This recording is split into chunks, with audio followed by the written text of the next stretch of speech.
welcome, and thank you for being here. There's no need to do anything at all. Simply allow my voice to be a soft companion. As you begin to drift toward a quiet, and perhaps unsettling story. It's a tale from a time before certainty, a time before the clean, cold logic of evidence had found its way into the world. It's a world lit by fire and faith, where the line between truth and superstition was as thin as a morning mist. We are going to a place where justice wasn't found in a laboratory, but in a prayer and a handful of fire. Before we drift afar, if you feel a connection to this place, you're welcome to leave a quiet like or subscribe. Think of it not as a task, but as leaving a soft footprint in the sand before you continue your journey inward. Your peaceful presence here is what matters most. And if you feel so inclined, you can leave a comment with your city and the time on the clock where you are. It's a nice thought for me to imagine all the different corners of the quiet world where this story is now unfolding. All right, let the shadows in your room grow long and soft. Maybe you can hear the faint sound of your own breathing, and together, let's allow the story to begin. The world you're in now is made of mud and wood. The roof above you is thatch, and when the wind blows just right, you can smell the damp earth, the wood smoke from your neighbor's hearth, and the faint, ever-present scent of livestock. It's not a bad smell of life, the smell of life. It's the smell of life, the smell of home. You're huddled under a coarse wool blanket, the embers in the central fire pit glowing a gentle, fading orange. The day is done. The work was hard. Now is the time for rest. Then comes the sound that doesn't belong. It's not the howl of a dog or the rustle of a pig in the night. It's a heavy, deliberate knocking on the rough wood of your door. Thump, thump. Thump, thump. It's the kind of knock that isn't asking for permission to enter. It's announcing an arrival. You pull the blanket tighter, a flicker of annoyance, then a prickle of something else. Fear. No one comes calling this late unless the news is grim. You slowly push yourself up the packed earth floor cold beneath your bare feet. You slide the heavy wooden bar from its brackets and pull the door inward. The damp night air rushes in, carrying the faces of 3 men. One is Oswald, the village reeve, a man whose authority comes from the distant lord of the manor, but whose face is just as weathered and weary as everyone else's. The other is your neighbor, Kenelm, his face a tight mask of grief and accusation, and behind them, Kenelm's eldest son, holding a torch that sputters and casts their faces in a dramatic, shifting light. He did it, Kenelm says, his voice cracking. He doesn't look at you. He speaks to the reeve, but his finger, trembling, points directly at your chest, his doing, his malice. Your mind races, a confused scramble for meaning. Malice. What are they talking about? You look at Oswald, the reeve, hoping for a sensible explanation. His face is grim, impassive. He is not here as a friend. Kenelm Price sow, Oswald says, his voice flat. The one that birthed 12 piglets last spring. It's dead. Died an hour ago, twitching and foaming at the mouth. You stare at him baffled. A sick pig. That's a sadness for Kenelm. But what does it have to do with me?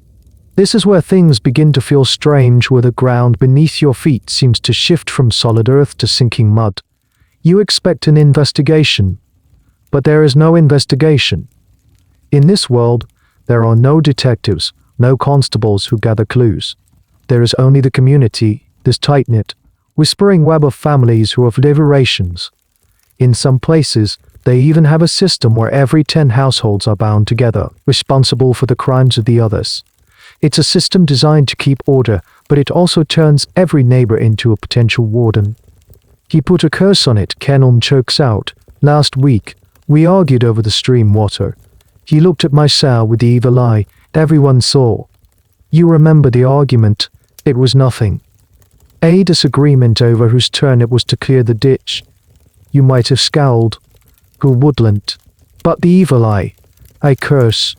You want to laugh, but the look on their faces stops you. They believe it, utterly. That's madness, you say, your voice rising with a frantic energy. I was mending my roof all afternoon. My wife saw me. Ask her. I have no skill in curses. I'm a good Christian, same as you. You are presenting evidence. You are using logic. You are building a case for your defense. and it is completely, utterly useless. Your words are like stones thrown into a deep fog. They vanish without a sound, without an impact. Oswald the Reeve isn't listening to your alibi. He is watching Kenelm's grief. He is feeling the weight of the accusation.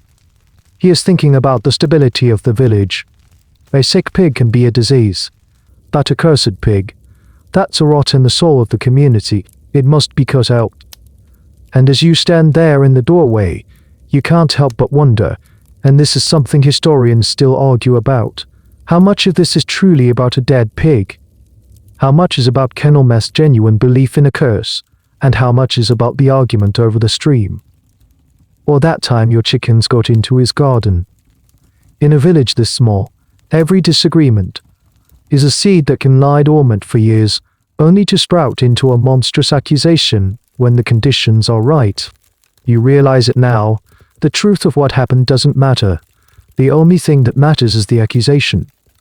It hangs in the air, heavier than the torch smoke, more chilling than the night air. Oswald the Reeve finally looks at you, his eyes holding no sympathy, only a kind of weary procedure. This is a matter for the priest, he says, and a matter for God to judge. And in that moment you understand. You are not going to be investigated. You are going to be investigated. Your logic, your reason, your sensible alibi. They have no currency here. You have stepped through a door into another world, a world governed by a different and terrifying set of rules. The proof of your innocence will not be found in the words you speak, but in what your own flesh can endure. There's no room for argument. The Reeve's word is for now law. Your wife's cry from the doorway is a thin, sharp sound in the cold night, but the men barely seem to notice. You are taken by the arm, not roughly, but with a firmness that leaves no doubt. You are being laid away. The torch held by Kenelm's son bobs ahead of you, throwing dancing, monstrous shadows against the walls of your neighbors' huts. You see faces peeking through shutters, pale ovals in the darkness. Their expressions a mixture of fear and a grim, undeniable curiosity. You are no longer just a neighbor. You have become a spectacle. Your mind, a frantic bird trapped in the cage of your skull, beats against your ribs. It screams with the silent, modern logic that has no place here. Why don't they look for footprints? You think. Why don't they ask where I was? Why doesn't my word, the word of a man with no history of malice, count for anything? You try to catch Oswald's eye, to appeal to the sensible man you shared ale with just a month ago. But his gaze is fixed forward, on the dark shape of the village church rising against the star-dusted sky. And here is the hard, cold truth of the world you've woken up in. There is no evidence. Not in the way you or I would understand it. There are no fibers to be collected, no fingerprints to be dusted for. The very concept of a unique, identifying mark left behind by a person is centuries away from being imagined. They don't have a team in special vests to cordon off Kenelm's pigsty and look for clues. There's just a dead pig, a grieving owner, and a vague memory of an argument. An accusation is a heavy, physical thing, and your denial is just air. The entire system of justice, if you can call it that, is built upon this gaping void of proof. It's a void that has to be filled by something, and that something is reputation and faith. For smaller crimes, for a stolen chicken or a disputed debt, there is another way. It's a system you've seen before, a sort of trial by popularity contest. They call it compurgation. To prove your innocence, you could gather a number of oath helpers, usually 12 respected men from the village, who would come forward and swear not that you were innocent because they couldn't know that, but that they believed your oath of innocence was true. Think of it as a character reference, but with your eternal soul on the line. If you could find enough people of good standing willing to swear for you, you are often cleared. But what if you can't? What if you're new to the village? Or what if you're just not very well liked? What if your argument with Kenelm last week was the latest in a string of petty squabbles that have soured your neighbors against you? Suddenly, finding 12 men to risk divine displeasure for your sake becomes an impossible task. And for a crime this serious, witchcraft, a curse that could poison the whole community, as livelihood a simple oath isn't enough. The fear is too great. The crime is too supernatural. It is, they believe, a direct challenge to God's order. Therefore only God can provide the answer. You stumble on a loose stone in the dark, and the reeve's grip tightens on your arm to steady you. You look at his face in the torchlight, and this is the question that historians, comfortable in their well-lit offices with shelves of books, still argue about. Did he, Oswald the Reeve, truly believe that the Lord of Heaven was going to reach down and micromanage the healing of your hand or the bubbling of a pot? Or was this something else? Was it a form of high-stakes, communal theatre, designed to resolve a dispute that had no other solution? Was it a way to stop a blood feud from starting between your family and kennel mess? Was it, in its own brutal way, a conflict resolution tool? A way to lance a boil on the community and restore order, even if the method was terrifyingly random? No one can say for sure. Perhaps Oswald believes it with every fibre of his being. Perhaps he has his doubts but knows it's the only system he has. Or maybe, and this is the most chilling thought, he simply doesn't care. His job is not to find the truth.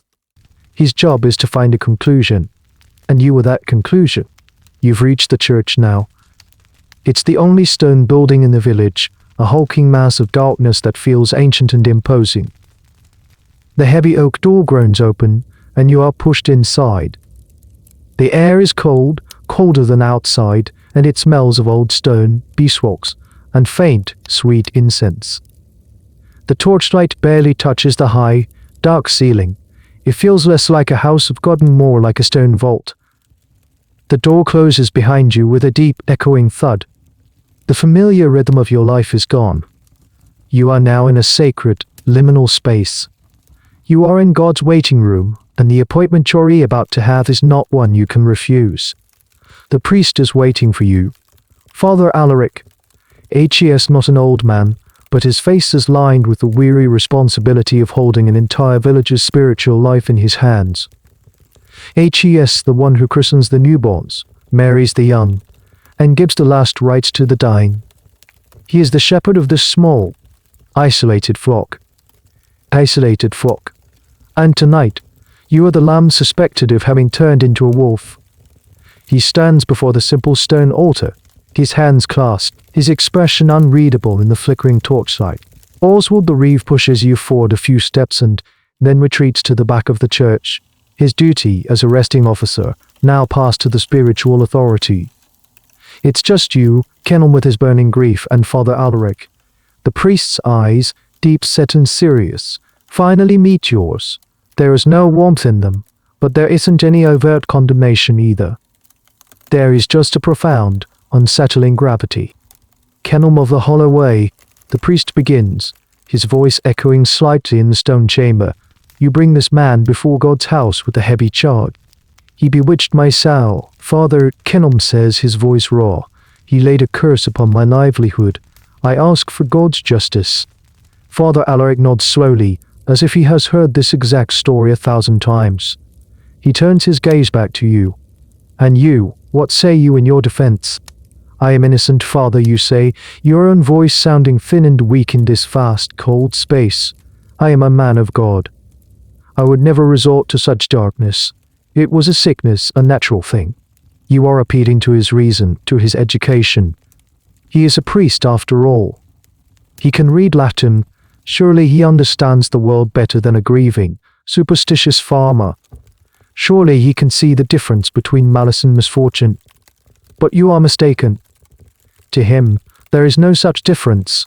The world is a tapestry woven by a single, divine hand. Sickness can be a natural event, yes, but it can also be a weapon of the devil, wielded by those who have turned from the light. Your potential guilt is not a matter of superstitious fantasy. It is a matter of profound theological reality.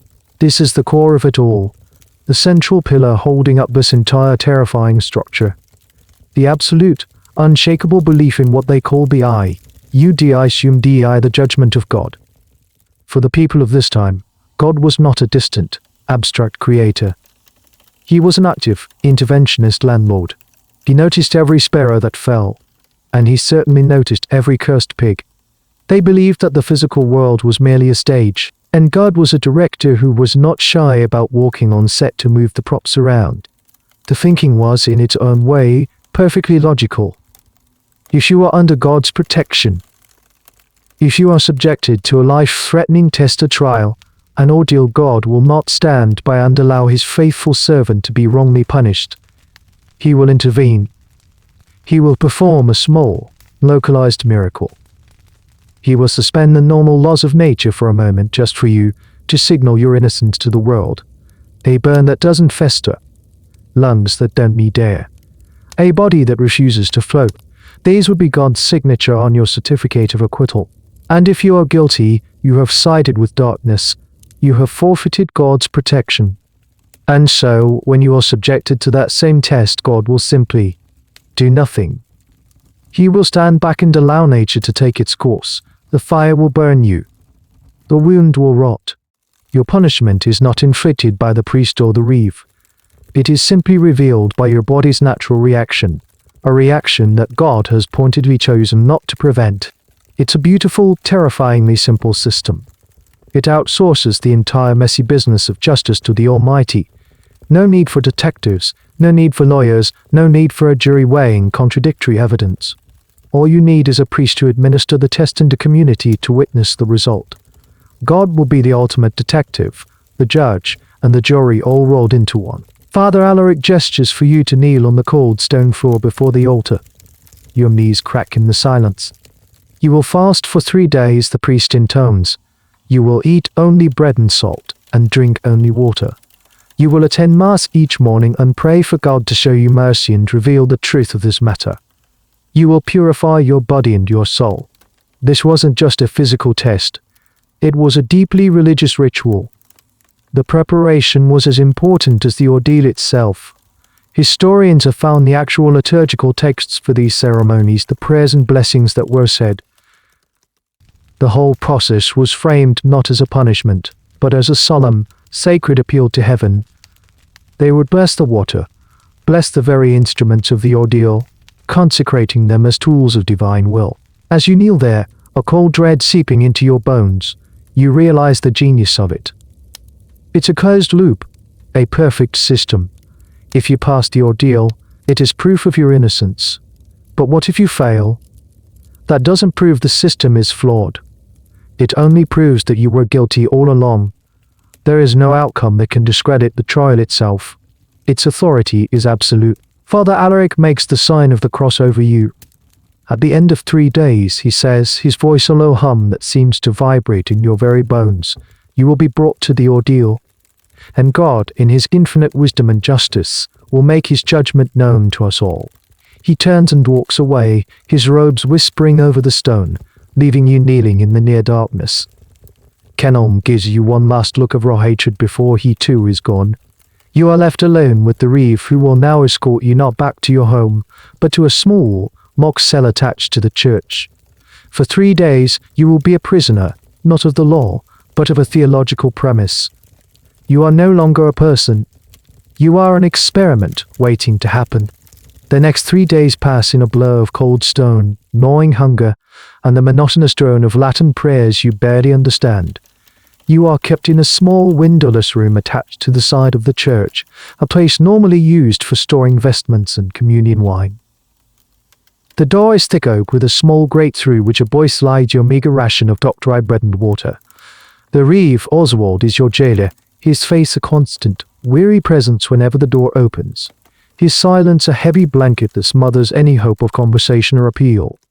But the silence in the cell is nothing compared to the noise in your head. Your mind, starved of distraction, replays the accusation over and over. Kenelm's face twisted in the torchlight. The dead pig. The argument over the stream. You try to pray as Father Alaric instructed. But your pleas feel hollow, bouncing off the damp stone walls. You're not praying for God to reveal your innocence.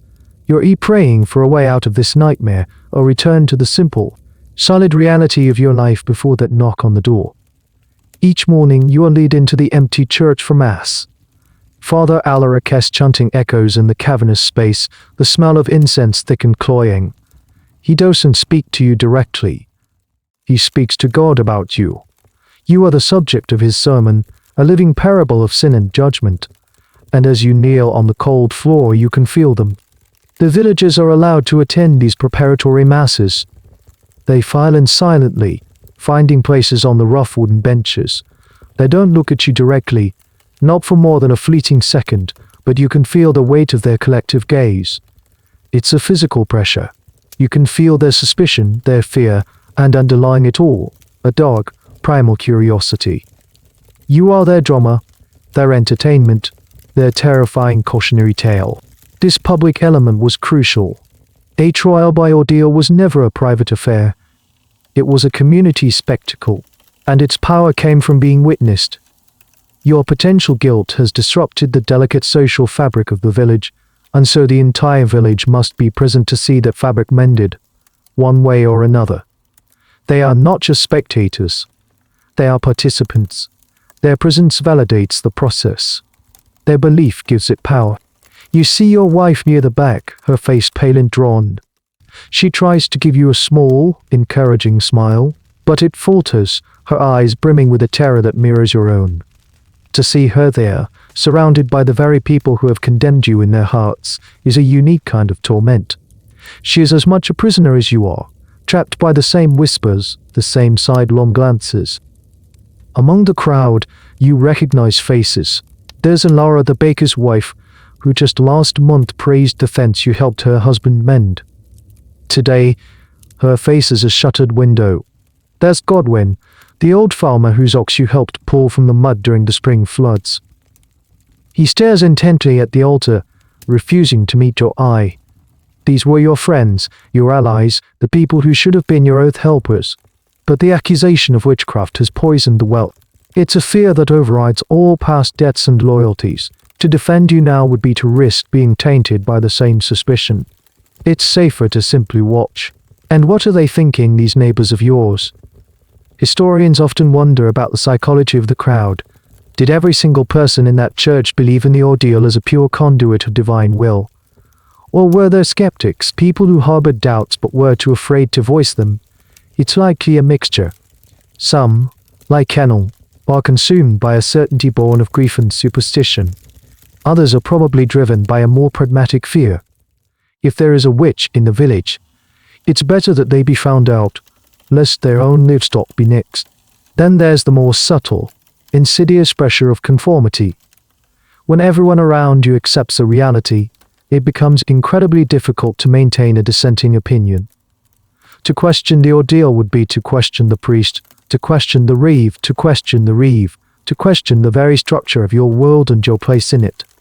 It's far easier and safer to nod along, to whisper the appropriate prayers, and to watch the unfolding drama with a grave and pious expression. You also become acutely aware of your own history. Every forgotten slight, every sharp word, every moment of envy or anger you've ever displayed is now being re-examined by your neighbors. That argument over the stream is no longer a petty squabble. It's Exhibit A in the case for your malice. That time you harvested more barley than Godwin. Perhaps it wasn't skill, but some unfair dark advantage. Your entire life is being retroactively rewritten to fit the narrative of your guilt. You are being stripped of your own story and forced into a role written by others. On the third day, the atmosphere in the church is different. It's thick with anticipation. The final mass is held, the final prayers are chanted. Father Alarice's sermon is about the unerring justice of God, a final reminder to witness is not the work of man, but of heaven itself. When the service ends, the villagers don't disperse, they remain a silent, waiting crowd. The moment has come. Oswald the reeve approaches you, his face set like stone. He takes you by the arm, and this time he leads you not back to your cell, but out of the church's side door, into the grey light of the village green. The entire community is gathered. It feels like a festival day, but a grim, inverted one. The air is cold and still. In the center of the green, a fire is burning, and next to the fire, a man from the local forge is holding a long, thick bar of iron in the flames. You can see it glowing a dull, angry red even in the daylight. The weight of all those eyes, all that suspicion, is a physical burden, and you feel yourself buckling under it before the trial has even begun. You stand on the damp grass of the village green, the cold seeping through the thin soles of your leather shoes. The crowd forms a silent, living circle around the clearing, their faces a blur of pale, upturned dishes. In the center of it all is the fire, crackling and spitting, and Father Alaric, who now seems less like a village priest and more like the master of some ancient, terrifying ceremony. He holds a small wooden cask of what you know is holy water and his prayer book. He does not rush. Every action is deliberate, imbued with a theatrical solemnity that holds the crowd spellbound. This is the moment where the sacred and the judicial merge completely. He walks over to the fire, the heat from it washing over you even from a distance. The blacksmith, using a long pair of tongs, pulls the iron bar from the heart of the flames. It is no longer a dull reed. It glows with a fierce, almost white-hot intensity, a captured piece of the sun. We consecrate this fire, Father Alaric intones, his voice carrying across the silent green, that it may be sanctified to judge the truth. We ask thee, O Lord, that this instrument, heated by the flames, may be filled with thy divine power. He sprinkles holy water towards the fire, and the drops hiss into steam as they hit the hot stones of the fire pit. He then turns his attention to you. He approaches, and his eyes, for the first time, seem to hold a flicker of something other than stern piety. Is it pity, or just the professional focus of a craftsman about to perform a delicate task? It's impossible to tell. You have fasted and you have prayed, he says, his voice now lower for you alone. You have prepared your soul to stand before your Creator. Are you ready to submit to his judgment? What can you say? To refuse now would be an admission of guilt. It would be seen as a direct defiance of God's will. Your only path forward, the only sliver of a chance you have, is to walk through this fire-lit door. You give a mute, jerky nod.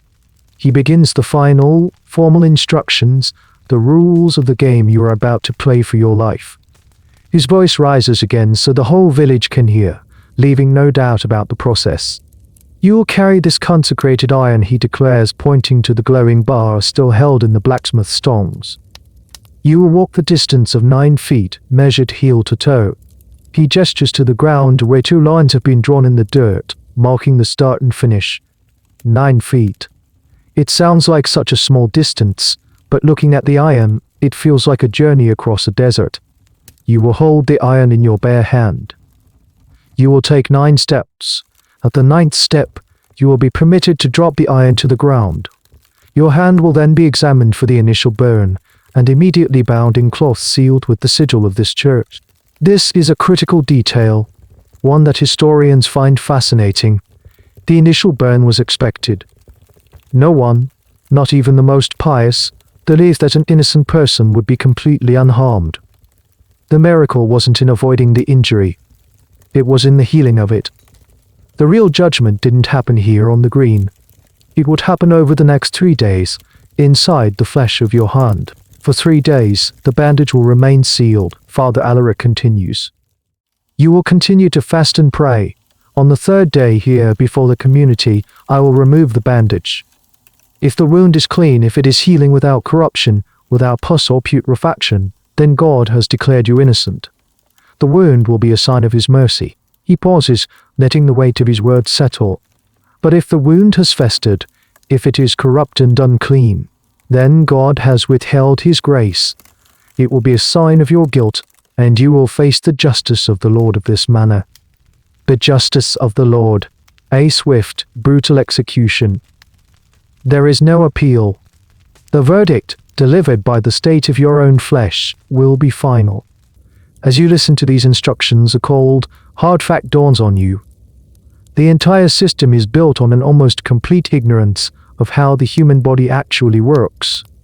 The concept of germs of infection caused by invisible organisms is nearly 1,000 years away. In their world, a wound that festers does so because of an internal corruption, a sinfulness of the soul that manifests in the flesh. A clean wound is a sign of a pure spirit. They don't understand that the burn itself, the dirt on your hands, the unsterilized cloth of the bandage, are the very things that will almost certainly guarantee infection. You are being judged by a biological process they have completely misinterpreted. You look down at your hands. They are the hands of a man who works the land. They are calloused and strong, but they are not clean. There is dirt etched into the lines of your palms. How could they possibly be free of the very things that cause putrefaction? The priest finishes his instructions. He makes the sign of the cross over you one last time. In the name of the Father, the Son, and the Holy Spirit, let this judgment commence.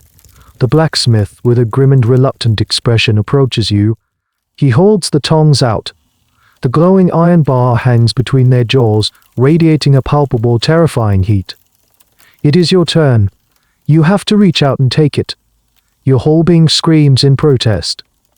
Every instinct for self-preservation, every nerve ending in your body is fighting against this moment. But the eyes of the village are on you. The weight of their expectation is a physical force. Slowly, shakily, you raise your right hand. You open your palm. The priest's grave instructions echo in your mind, a countdown to a moment of unimaginable pain. As you stand there, palm outstretched, a thought flickers through your terror, a strange and useless question. Why this? Why hot iron? You look at Father Alaric, his face a mask of piety, and at Oswald the Reeve, his expression grimly official. You are about to have your flesh seared from your bones because your neighbor's pig died. But a nobleman, accused of a similar crime of malice, might never have to face this. He would face something else entirely. You've stumbled upon one of the unwritten, yet universally understood, rules of this system. Not all ordeals are created equal. The type of trial you face is not just a random choice. It is a complex calculation based on the nature of the crime you're accused of, your social standing, and sometimes even your gender. Justice, even God's justice, apparently has a class system. For common folk like you, accused of a serious crime, the ordeals of fire and water are the standard fare. The ordeal of the hot iron, the one you are about to endure, is a classic. It's for crimes that are serious but not quite at the top tier of villainy. There's a grim logic to it. It's a direct, visceral test that leaves a physical mark for all to see. But there's another option, one often reserved for slightly lesser offenses or for those who might be physically unable to carry the iron bar. That's the ordeal of boiling water. You've heard the stories. The priest would bless a large cauldron of water and bring it to a furious boil. A stone would be dropped into the churning depths. Your task would be to plunge your arm into the water, all the way to the elbow, and retrieve the stone. The subsequent judgment is the same, and the state of the burn after 3 days determines your fate. Some historians point to evidence that priests might have tricks up their sleeves for this one, perhaps dropping the stone in just as the water reached a boil, so the bottom of the pot was still relatively cool, or having a sacred bucket of cold water to dash in at the last moment. But whether this was common practice or just wishful thinking from a more cynical age is, of course, heavily debated. Then there is the ordeal of cold water, which is in a category all its own. This one was often used for the most reviled of accusations, particularly witchcraft. The accused would be bound, often thumb to opposite toe to prevent any chance of swimming, and thrown into a river or a deep pond that had been blessed by the priest. And here, the logic completely flips on its head. The water, being pure and consecrated, would supposedly reject anything unholy. Therefore, if you floated, the water was rejecting you, proving your guilt. You would then be pulled out and promptly executed. If you sank, the water was accepting you as pure and innocent. Congratulations, you've been exonerated. The only small, teensy little problem is that you were also at the bottom of a river tied up, and rapidly running out of air. They were supposed to you to pull you out quickly if you sank, but you can imagine that in the chaos of the moment, the timing of that rescue was, shall we say, a bit of an inexact science. For a priest accused of a crime, the rules change again. It was considered unseemly for a man of the cloth to be subjected to such brutish physical tests, so a special ordeal was sometimes reserved for them. The ordeal of the consecrated bread, or the corsned. The priest would have to eat a piece of bread and cheese, usually about an ounce, that had been blessed and placed upon the altar. The prayer recited over it would ask God to choke the priest if he was lying. If he could swallow it without gagging or choking, he was innocent. It sounds almost comically mild compared to boiling water, but in a world that took divine judgment with deadly seriousness, the fear of a divinely induced suffocation was very real. There are tales, likely embellished of guilty priests dropping dead from fear before the bread even touched their lip. And at the very top of the social ladder for the nobility, the ordeal often took the form of a trial by combat. A nobleman accused a peer of a crime. They wouldn't be grubbing around in a pot of hot water. They would strap on armor, take up a sword and shield, and meet on a designated field. The belief was the same as yours, just with more pageantry. God would not allow a righteous man to fall. He would grant strength and skill to the innocent party, leading him to victory. If he wasn't already dead from the combat, was declared guilty and usually executed on the spot.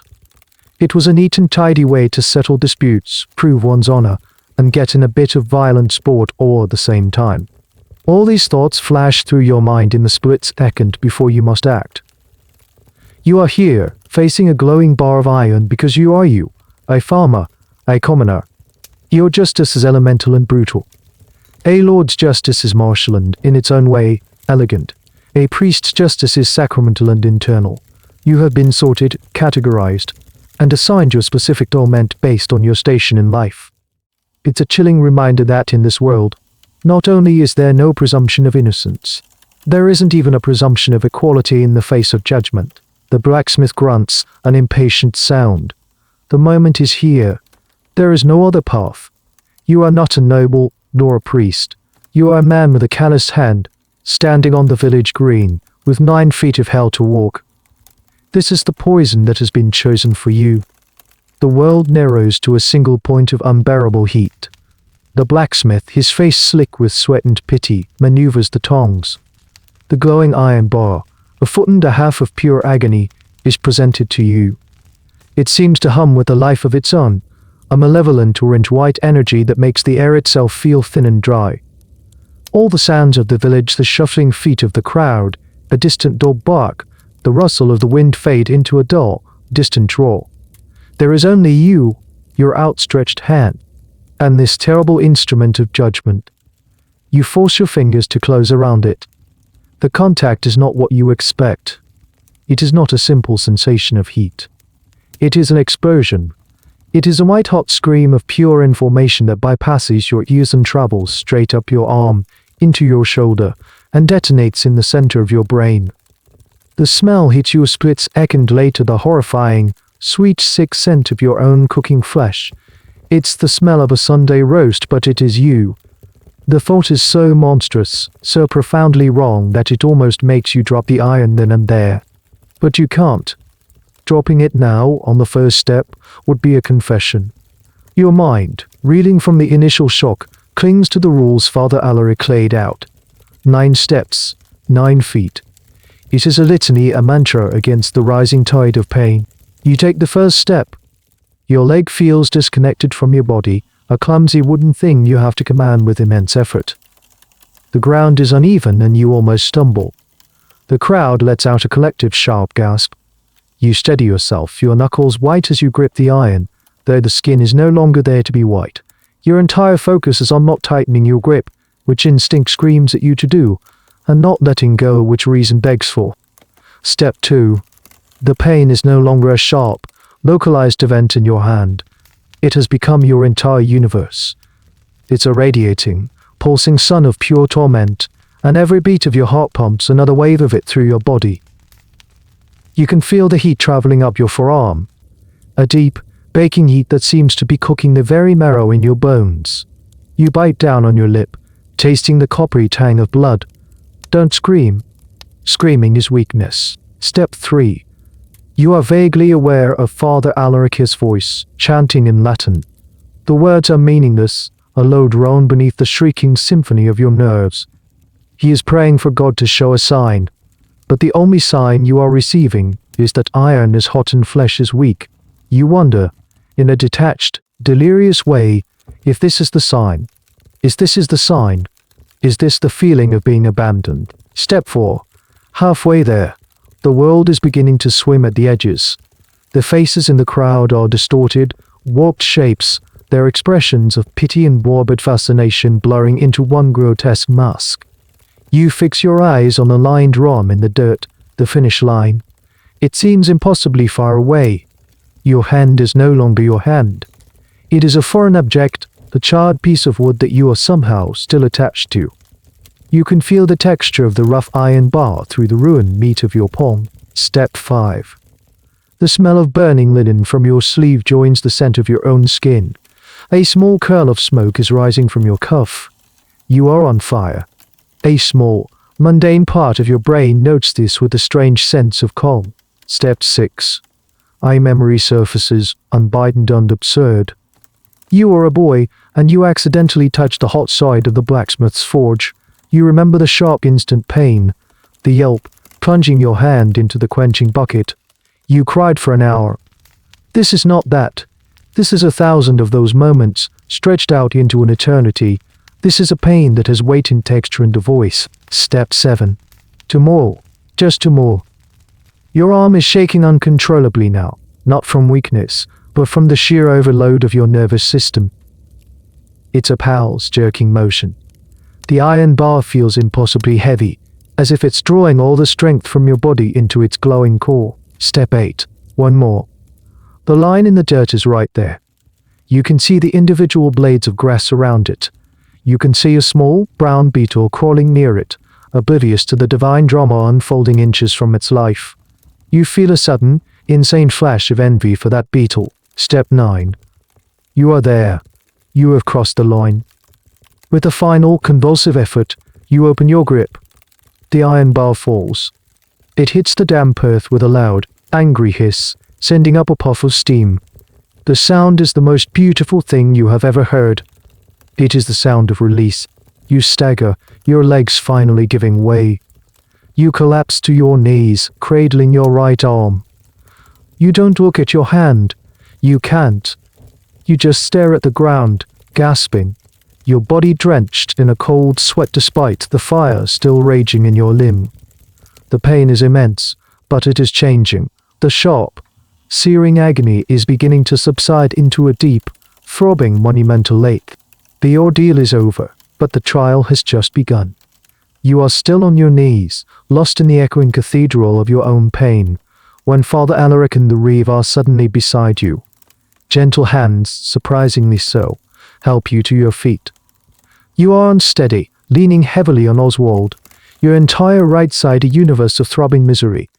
The crowd is utterly silent, a ring of ghosts watching your every shuddering breath. Let me see the hand, Father Alaric says, his voice soft but firm. You don't want to look. To look is to make it real. But the Reeve gently takes your wrist and turns your arm over, palm up. You can't help but see it. It is not your hand. It is a grotesque parody of a hand. The skin is gone, replaced by a weeping, blackened and blistered landscape. In the center, where the full weight of the iron bar rested, is a deep, angry red trench, already beginning to ooze a clear, watery fluid. Father Alaric examines it closely, his expression clinical. He is not looking at it as a wound, but as a starting point, a baseline for the miracle to come. He nods slowly. The burn is as expected, he announces, his voice loud enough for the whole village to hear. The instrument has done its work. Now we shall see if God's mercy does its own. He gestures to a young boy, an acolyte from the church, who runs forward carrying a roll of clean linen, a small pot of what looks like salve, and a block of beeswax with a cord run through it. This is the next stage of the ritual. The priest takes a piece of the linen and very, very gently dabs at the weeping wound. The touch, however light, sends a fresh bolt of fire up your arm. You clench your jaw, stifling a moan. He then applies a thin layer of the salve. What is in it? No one really knows for sure. Historians who study these rituals have found recipes for such bombs. Some were simple mixtures of fat and herbs. Others, however, might have contained ingredients with mild antiseptic properties. Known through ancient folk medicine, this is a point of intense debate. Was the church, in some cases, subtly stacking the deck in favor of healing? Or was the salve purely symbolic, a placebo for the soul? Standing there, with your hand feeling like a smoldering coal, you don't care about the academic argument. You just hope it works. Next comes the bandage. The priest carefully wraps your entire hand in strips of fresh linen, covering the wound completely, cocooning it from the outside world. He winds the cloth around your palm, your fingers, your wrist, until your hand is just a white, featureless club at the end of your arm. Then comes the final, crucial step. The acolyte melts the beeswax over a candle. Father Alaric takes the cord and drips the hot wax onto the knot of the bandage, sealing it shut. While the wax is still soft, he presses a metal seal into it, the cross of the village church. The seal is a lock. It is a guarantee that the bandage cannot be tampered with. No secret remedies, no changing the dressing. The wound is now isolated, a closed system left to the will of God and the mysterious processes of the flesh. For 3 days the seal must not be broken, the priest declares. You will return to your confinement. You will continue to fast, to pray. Let no man touch this binding on pain of sacrilege. The formality is over. Oswald the Reeve takes your good arm again and begins to lead you back towards the church, back to your cold stone cell. The crowd parts silently to let you through. Their faces are no longer curious. They are filled with a kind of awe and pity. You have done it. You have walked the 9 paces. You have held the sun in your hand. You have passed the first test, the test of courage, but the real trial, the silent, invisible battle that will be fought inside that sealed bandage, has only just begun. For the next 72 hours, you will live in a state of suspended animation. Time will stretch and contract. Your world will shrink to the throbbing in your hand and the gnawing emptiness in your stomach. Every hour will be a new torment. The initial fiery pain will settle into a deep, relentless, pounding ache. The ache will then begin to be joined by a new sensation, a feeling of heat. But this time, it's coming from within. Feverish heat that tells you something is happening deep inside the wound, a secret war being waged in the darkness beneath the linen. You will lie on the straw pallet in your cell, listening to the frantic pounding of your own heart. Is that feeling of heat a sign of God's healing warmth? Or is it the first stirrings of the devil's work, the beginning of the rot that will condemn you? You have no way of knowing. You are completely helpless. You have placed your fate, your very life, into a black box, and now all you can do is wait for it to be opened. Every twinge, every throb, every shift in sensation will be a message you cannot decipher, a letter from God written in a language you do not speak. The 3-day wait for a miracle is a far more refined and agonizing torture than the 9 steps with the hot iron ever were. The 3 days are an eternity spent in a twilight world. The pain in your hand is a living thing, a malevolent companion in your stone cell. It pulses with the rhythm of your own heart, a constant, throbbing reminder of the judgment that is brewing under the sealed bandage. Sleep is a shallow, fleeting visitor, chased away by feverish dreams and the relentless ache. Your fast continues, and the hunger gnaws at you, but it's a distant concern, a minor annoyance compared to the fire in your limb. On the morning of the 3rd day, the door to your cell opens. It is Oswald the Reeve. His face is as impassive as ever, but there's a new tension around his eyes. The waiting is over. It is time.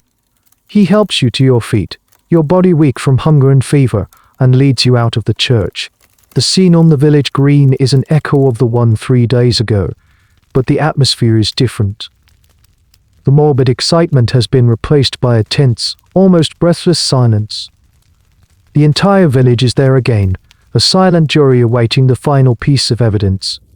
Your wife stands at the front of the crowd, her face a mess of hope and terror, her hands clenched so tightly her knuckles are white.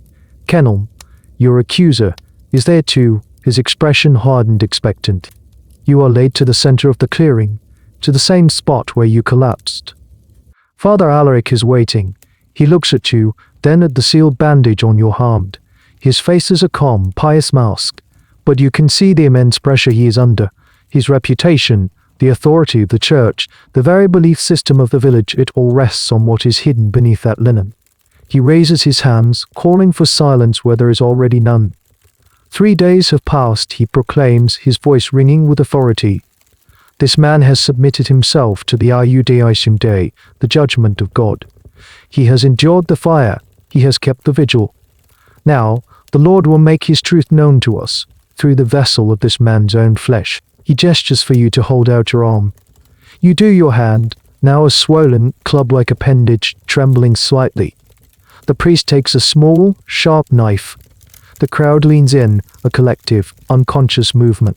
With great care, Father Alaric slices through the wax seal, breaking it. The sound is a tiny crack, but it echoes in the silence like a thunderclap. He then begins to unwind the bandage. Each turn of the linen is an agony of suspense. The outer layers are clean, just stained with the salve he applied. But as he gets closer to the skin, you see it. A faint, yellowish stain. Your heart plummets. The priest's movements are slow, deliberate, each layer of cloth he removes ratcheting up the tension. He is not just unwrapping a wound, he is unveiling a verdict. The final layer of linen is stuck to the surface of your hand. He soaks it with a little water from a bowl held by the acolyte, and then, ever so gently, he peels it back. The hand is revealed. The crowd gasps. Some people cross themselves. Your wife lets out a small, strangled cry. It is a nightmare. The landscape of the burn, which was an angry red 3 days ago, is now a sickening tapestry of colors. The edges are swollen and fiery purple. The central trench of the burn is filled with a thick, yellow-white substance, the very definition of the corruption and putrefaction the priest warned of. And the smell. The smell hits you all at once. It's a foul, sickly sweet odor of decay, the smell of flesh that has surrendered to the invisible armies of rot. You stare at it, a wave of cold dread washing over you, so powerful it eclipses the physical pain. This is it. This is the sign. This is God's handwriting on your body, and it spells out a single, damning word. Father Alaric looks at the wound for a long, silent moment. He leans in, examining the festering burn with the intense focus of a scholar reading a difficult text. The entire village holds its breath, waiting for his interpretation, his official pronouncement. This is the moment that modern historians find both fascinating and horrifying. From our perspective, what we are seeing is a predictable, almost inevitable, infection. A severe burn on an unsterilized hand, wrapped in an unsterile bandage, and left in a warm, moist environment for 3 days. It's a perfect recipe for a raging case of salutalizing suppurating bacteria. It is simple biology, but to everyone gathered on this green it is theology. It is a direct communication from the divine. Not did they always interpret it this way. There is some evidence, some tantalizing hints in old legal codes, that the interpretation could be flexible. The laws would sometimes specify that only praiseworthy pus. What on earth is praiseworthy pus?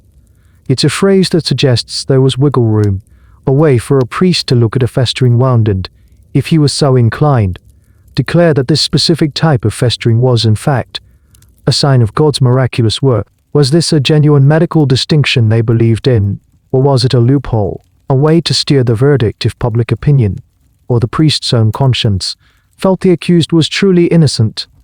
The debate still rages in academic circles. Today, however, there will be no such convenient interpretation. The infection is too severe, the smell too foul. Kenom is watching with an almost triumphant glare. The evidence is undeniable. Father Alaric finally straightens up. He looks not at you but out at the silent, waiting faces of the crowd. His expression is grave. He raises his hand, not in a blessing, but in a gesture of condemnation. The Lord has withheld his mercy, he proclaims, his voice a tolling bell of doom. The flesh is corrupt. The rot is revealed. God has shown us the guilt hidden in this man's heart. He turns to Oswald the Reeve. The judgment of God is clear. The justice of man must now follow. It's over. The Reeve takes your arm, no longer gentle. Kenom, your accuser, allows himself a grim, satisfied nod. Your wife collapses to the ground, her sobs and a renewed murmuring of the crowd. They are no longer looking at you with pity. They are looking at you with fear and revulsion. You are a convicted witch, a source of corruption, proven guilty by the highest court in the universe. You tried to appeal to the logic of man and failed. You were forced to appeal to the justice of God, and he, too, has found you wanting. Your fate seems sealed, a straight, dark line from this village green to the gallows, but as the Reeve begins to pull you away, a frantic, desperate part of your mind screams that this can't be the only way. You think of the other ordeals, the ones you didn't have to face, and your mind, in its delirium, latches on to the most seemingly benign of them all. Let's rewind the clock. Let's imagine that when you were first presented to Father Alaric, the accusation was slightly different. Perhaps it wasn't witchcraft, but a severe theft. Your neighbor kennel mess life savings, a small pouch of silver coins, has vanished, and someone swore they saw you lurking near his hut. It's still a serious crime, one that demands a trial by ordeal, but it lacks the supernatural terror of a curse. For this, the priest might have chosen a different path for you. He might have chosen the cauldron. The scene would be much the same: the 3 days of fasting, the prayers, the solemn procession to the place of trial.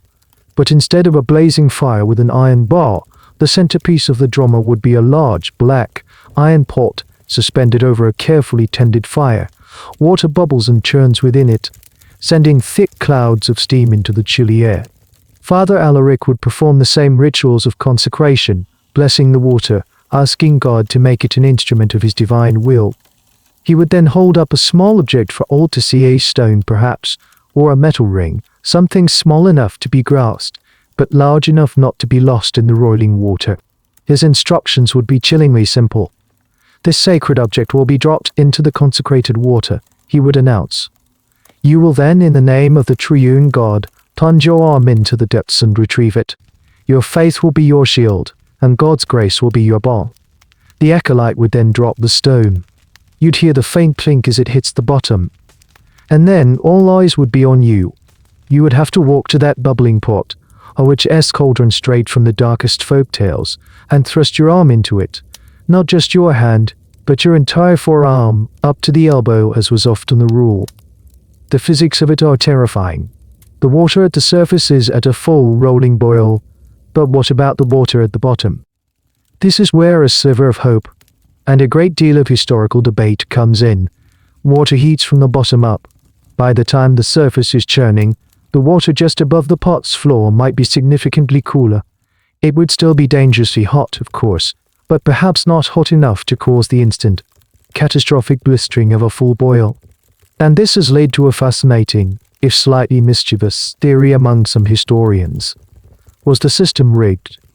Imagine a canny priest. He could have the fire tended just so, bringing the water to a boil only moments before the trial.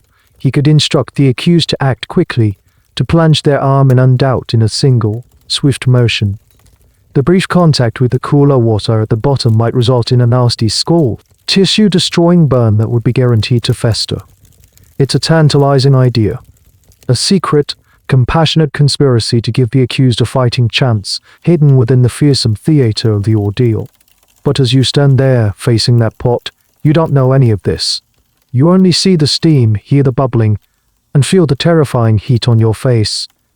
You take a deep breath, say a silent, frantic prayer, and do it. You plunge your arm into the water. The sensation is one of scalding, shocking heat. You fumble blindly at the bottom of the pot, your fingers searching for the smooth shape of the stone. You find it. You grasp it. And you pull your arm out, all in what feels like a single, fluid motion born of pure terror. Your arm is bright red, a cooked lobster red from fingertips to elbow. The pain is immense, a deep, searing burn. But perhaps, just perhaps, it's not the same kind of destructive injury as the one from the glowing iron. The skin, while scalded, might not be broken in the same way. The rest of the ritual proceeds as before. The priest examines the initial injury. Your arm is coated in a sovereign-wrapped and sealed linen. And then comes the agonizing 3-day wait. This is where the true test lies. A scald is still a severe burn. The risk of infection is enormous. Your fate still rests on the mysterious battle being waged under the bandages. But maybe, just maybe, the odds have shifted ever so slightly in your favor. Maybe the burn is just superficial enough that your body's natural defenses, aided by a bit of luck and a simple herbal salve, can keep the worst of the rot at bay. When the bandage is unwrapped 3 days later, the scene is just as tense. Your arm is a mess of blisters and angry red skin. It looks horrific, but maybe, just maybe, there is no thick, yellow corruption. Maybe the wounds, while terrible, are clean. In that case, Father Alaric's pronouncement would be entirely different. He would look at the blistered, weeping skin and declare it a miracle. The water has burned him, as is its nature. You might proclaim, "But God has commanded the wound to be clean. He has washed away the corruption. This man is innocent." A wave of relief would wash over the crowd. You would be vindicated. Kenon would be shamed. Your wife would rush to your side, sobbing with joy. You would have been to hell and back, your armor ruined that will carry the scars for the rest of your life, but you would be innocent, proven so by a pot of boiling water and a theological system that, this time, happened to break in your favor. It's a slim chance, a desperate gamble, but in the world of the ordeal, it's the only kind of chance there is. But the ordeal of hot water, with its faint, tantalizing possibility of a survivable outcome, feels like a distant dream. Back in your grim reality, the Reeve's grip on your good arm is tight and final. The verdict of the iron is guilty. As he pulls you through the parting crowd, another, even stranger, scenario flickers through your fevered mind. What if the accusation had been different? What if, instead of a cursed pig, you had been accused of being a witch yourself? In that case, you might have been spared the fire altogether, only to face a fate that was, in its own way, even more psychologically terrifying. You would have faced the ordeal of cold water. Imagine the scene. You are led not to the village green, but to the river that marks the edge of the village lands. It's a sluggish brown river, cold even in the summer. The entire community is gathered on the bank, their faces grim. There's a palpable sense of dread in the air that is different from the ordeal of fire. This isn't just about judging a crime. It's about expelling a contamination. Father Alaric would be there, of course, and he would perform a ceremony of consecration, but this time, he would be blessing the entire river. He would pray for God to make the water a pure element, a divine agent that could distinguish the holy from the profane. "Let this water, a symbol of baptism and life, become a vessel of thy judgment," he might chant, sprinkling a few drops of holy water into the current. "Let it accept the innocent into its embrace, and let it reject the unclean from its midst." While he prayed, the Reeve and his assistants would be binding you. This wasn't a simple tying of the hands. It was a specific, deliberate act designed to make swimming impossible. They would tie your right thumb to your left big toe, and your left thumb to your right big toe, forcing your body into a contorted, helpless crouch. You would be utterly powerless. Then, with a rope tied around your waist, you would be thrown into the cold, murky water. The shock of the cold would steal your breath. You'd hit the water with a heavy splash, and the world would become a swirling chaos of brown water, green weeds, and muted sunlight. Your immediate, primal instinct is to struggle, to fight your way to the surface for air. But you can't. Your limbs are bound. You are a human stone. And now you are at the mercy of a bizarre, inverted logic. According to the belief system of the ordeal, the blessed water will recognize you as one of God's children. Being made mostly of water yourself, you are compatible with this consecrated element. Therefore, if you are innocent, you will sink. You will be accepted into the water's pure embrace. If you are guilty, however, if you are a witch who has renounced your baptism and sided with the devil, then you are an unnatural being. You have forfeited your place in God's creation. The holy water will recognize you as a foreign contaminant, a stain upon its purity, and so it will reject you. Think about that for a moment. Every instinct for survival you possess is now evidence of your guilt. To fight for air, to hold your breath and allow the natural buoyancy of your body to assert itself, is to condemn yourself. Your innocence can only be proven by succumbing to the water, by sinking into the cold, dark depths and drowning. Of course, they aren't trying to drown you. The rope around your waist is your lifeline. The men on the riverbank are supposed to be watching closely. If you sink, they are meant to haul you out immediately, sputtering and half-drowned, but gloriously innocent. If you float, they are to drag you to shore to face the executioner. But how long is too long? How can they be sure you're sinking and not just struggling beneath the surface? The line between an innocent person sinking and a guilty person floating is terrifyingly thin. This is one of the aspects that even some contemporary critics of the ordeal pointed to as being particularly nonsensical. A 12th century writer, Peter the Chanter, argued passionately against it, pointing out that by this logic, A millstone would be innocent and a feather would be guilty, but his was a voice of reason in a sea of faith-based justice. As you are under the water, the pressure building in your chest, the desperate need for air becoming a screaming agony, you are caught in an impossible paradox. Do you let go? Do you let go? Do you exhale that last bit of precious air, accepting your fate and trusting the men on the bank to pull you up in time? Or do you hold on, your body's natural buoyancy a ticking time bomb that might just bob you to the surface and to your death? Let's say you sink. The men on the bank, seeing you disappear completely, finally yank on the rope. They haul your limp, water-logged body to the shore. You lie on the muddy bank, coughing up river water, shivering uncontrollably, but you are alive. And you are innocent. The crowd murmurs in approval. God has accepted you. It's a bizarre victory. You have proven your innocence by nearly dying. This specific ordeal, more than any other, highlights the system's terrifying disconnect from natural law. While the ordeals of fire and hot water were based on a misunderstanding of biology and infection, this one was based on a complete defiance of basic physics. It's a fact that has led many historians to speculate that the cold water ordeal was less a genuine attempt to find truth and more to love social control, and now a scenario designed to rid the community of someone it had already decided was undesirable. The outcome was almost preordained, and the fact that floating was the sign of guilt is a cruel, ironic twist that still sends a shiver down the spine. The Reeves men are now binding your one good hand, preparing to haul you away to a more permanent, darker confinement before your final sentence is carried out. The faces of the villagers are hard, convinced of your guilt. Your mind, scrabbling for any escape, any alternate reality, continues its frantic journey through the catalogue of ordeals. And it lands on one so strange, so seemingly mild, that it sounds more like a bizarre feasting challenge than a method of divine judgment. What if you had been a priest? Let's change the scene entirely. You are not a farmer in a muddy village, but Father Gregor, a parish priest in a slightly larger, more prosperous town. The accusation is not witchcraft, but something more befitting your station. Simony.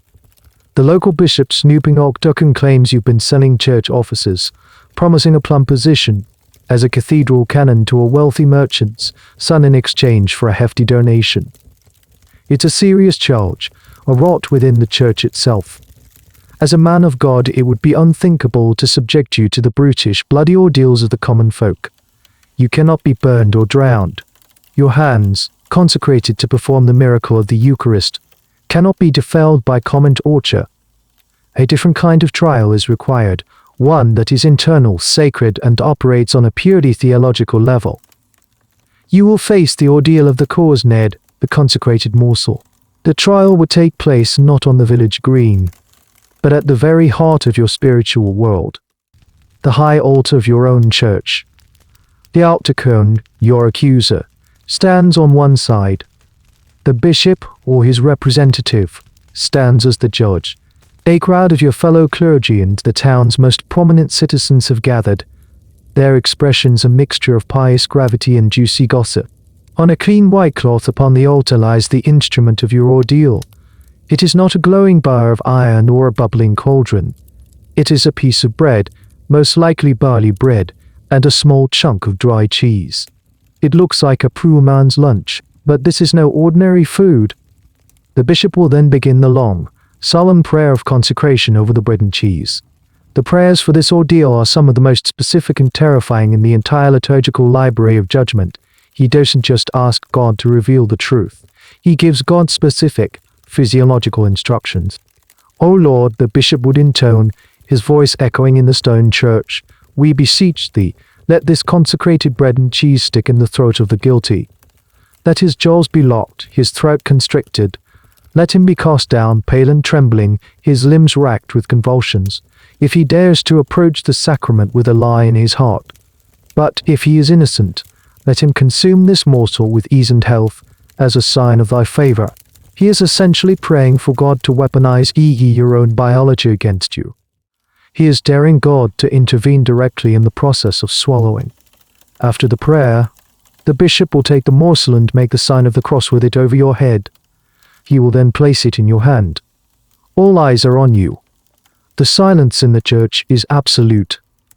You can hear the faint flutter of a pigeon's wings in the rafters. You must now eat it. You lift the bread and cheese to your lips. It smells of barley untold milk. Your mouth is dry, your throat tight with fear. You know the stories. You've read them in the Chronicles. The tale of old Godwin of Wessex back in England, who was accused of murdering the king's brother.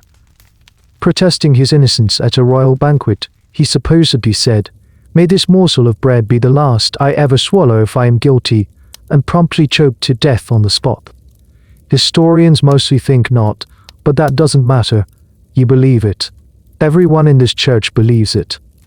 This ordeal is a masterclass in psychological pressure. It's the medieval equivalent of a polygraph test, but instead of measuring your heart rate and respiration, it measures your ability to eat while under the conviction that God is actively trying to kill you. The sheer power of suggestion is immense. The fear of choking can, itself, make your throat constrict. A dry mouth makes swallowing difficult. A trembling hand can make you fumble. Every natural symptom of extreme anxiety is interpreted as a sign of divine intervention. You put the bread in your mouth. It feels like a stone. You try to chew, but your jaw feels stiff and clumsy. The dry breadcrumbs seem to expand, filling your entire mouth. You can feel the eyes of the archdeacon on you, watching for any sign of hesitation, any flicker of fear. You can feel the bishop's gaze heavy and judgmental. You force yourself to chew. You force your throat to work. You swallow. The morsel goes down. It scratches your tight throat, but it goes down. You have not choked. You have not convulsed. You are still standing. A collective sigh of relief ripples through the church. You have passed. The bishop gives a slow, solemn nod. God has loosened the throat of the innocent, he declares. This man is cleared of the charge. Your accuser, the archdeacon, is shamed. You are vindicated. You are vindicated. You have survived one of the most peculiar and mentally taxing trials ever devised. It's a form of justice that seems almost whimsical to a modern mind, yet its power was deadly serious. It was not on burning flesh, but on the power of belief to manifest as physical reality. It was perhaps the purest form of the iudicium Dei, a direct test of faith where the only tool required was a piece of bread, and the only wound inflicted was on the conscience of the liar. But for you, the farmer with the ruined hand, this subtle, psychological trial is an impossible fantasy. Your judgment was written in fire, not crumbs. As the reeds meant secure the rough rope around your good wrist, your mind flees from the grim reality of your sentence and takes refuge in another, more dramatic fantasy. What if you were not a common farmer, nor a priest, but a man of noble birth? A knight Sir William, whose neighbour, the Baron Fitzgilbert, has accused you of encroaching on his lands and, more damningly, of plotting against the Duke himself. The accusation is made in the Duke's great hall, a cavernous, torch-lit space smelling of wood smoke, hounds, and spilled wine. Fitzgilbert, a man with a face like a clenched fist, throws down his gauntlet, his armoured glove at your feet. It's a formal, theatrical challenge. I accuse Sir William of treason and falsehood, he bellows, and I will prove it upon his body with my sword, by the judgment of God. You, of course, deny the charge with equal fervour. You pick up the gauntlet. I am a true man, and no traitor, you declare, and I will defend my honour against this false accusation, trusting in God to show the right. The Duke, stroking his beard, looks from you to Fitzgilbert. Ale and dispute between two of his vassals is a dangerous thing. It can fester and erupt into a private war, destabilizing his entire domain. A trial by combat is the perfect solution. It's decisive, it provides a thrilling spectacle for his court, and most importantly, it places the outcome squarely in God's hands, absolving the Duke of any difficult decisions. He decrees that a trial by combat will be held in 1 month's time. Suddenly, your world is not one of fasting and prayer in a cold cell, but of furious preparation. You spend your days in the training yard, your squire working you to exhaustion. You practice your swordsmanship, your footwork, your defense with a heavy kite shield. You are not just honing your skills. You are preparing for a holy war in miniature. The theological underpinning is exactly the same as the ordeal of hot iron, but far more glamorous. God, the ultimate arbiter of justice, would not permit a righteous man to be defeated by a liar. He would lend strength to the arm of the innocent, guide his sword, and turn aside the blows of the guilty. Victory in the field was a direct sign of God's favor. The day of the trial arrives. It's a grand affair. A special field has been prepared, the lists, surrounded by pavilions and stands for spectators. The Duke and his court are in attendance, dressed in their finest silks and velvets. Trumpets blare. It has the air of a tournament, but with a deadly seriousness hanging over it. This is not for sport. This is for keeps. You and Fitzgilbert, your accuser, are laid to opposite ends of the field. You are both clad head to toe in shimmering mail and a heavy helmet, the sweat already prickling on your skin. You are given a sword, a shield, and perhaps a lance or an axe. A priest walks the field, sprinkling holy water and chanting prayers, blessing the ground and the combatants. You both must swear a solemn oath on a holy relic, reaffirming your claims. You swear that you are innocent. Fitzgilbert swears that his accusation is true. One of you is committing perjury before God, and the belief is that God is about to make his displeasure known in a very direct way. The herald shouts the rules. The fight is to the death, or until one party cries craven, admitting defeat and guilt, at which point he would be disarmed and typically executed anyway. The combat begins. You circle each other, shields up, swords out, the sun glinting off your helmets. The crowd is roaring. You can hear their shouts, their wagers, their cheers. But your world narrows to the man in front of you. Every feint, every parry, every clang of steel on steel is a question posed to God. This is where the brutal reality collides with the elegant theology. What if Fitzgilbert is simply a better fighter?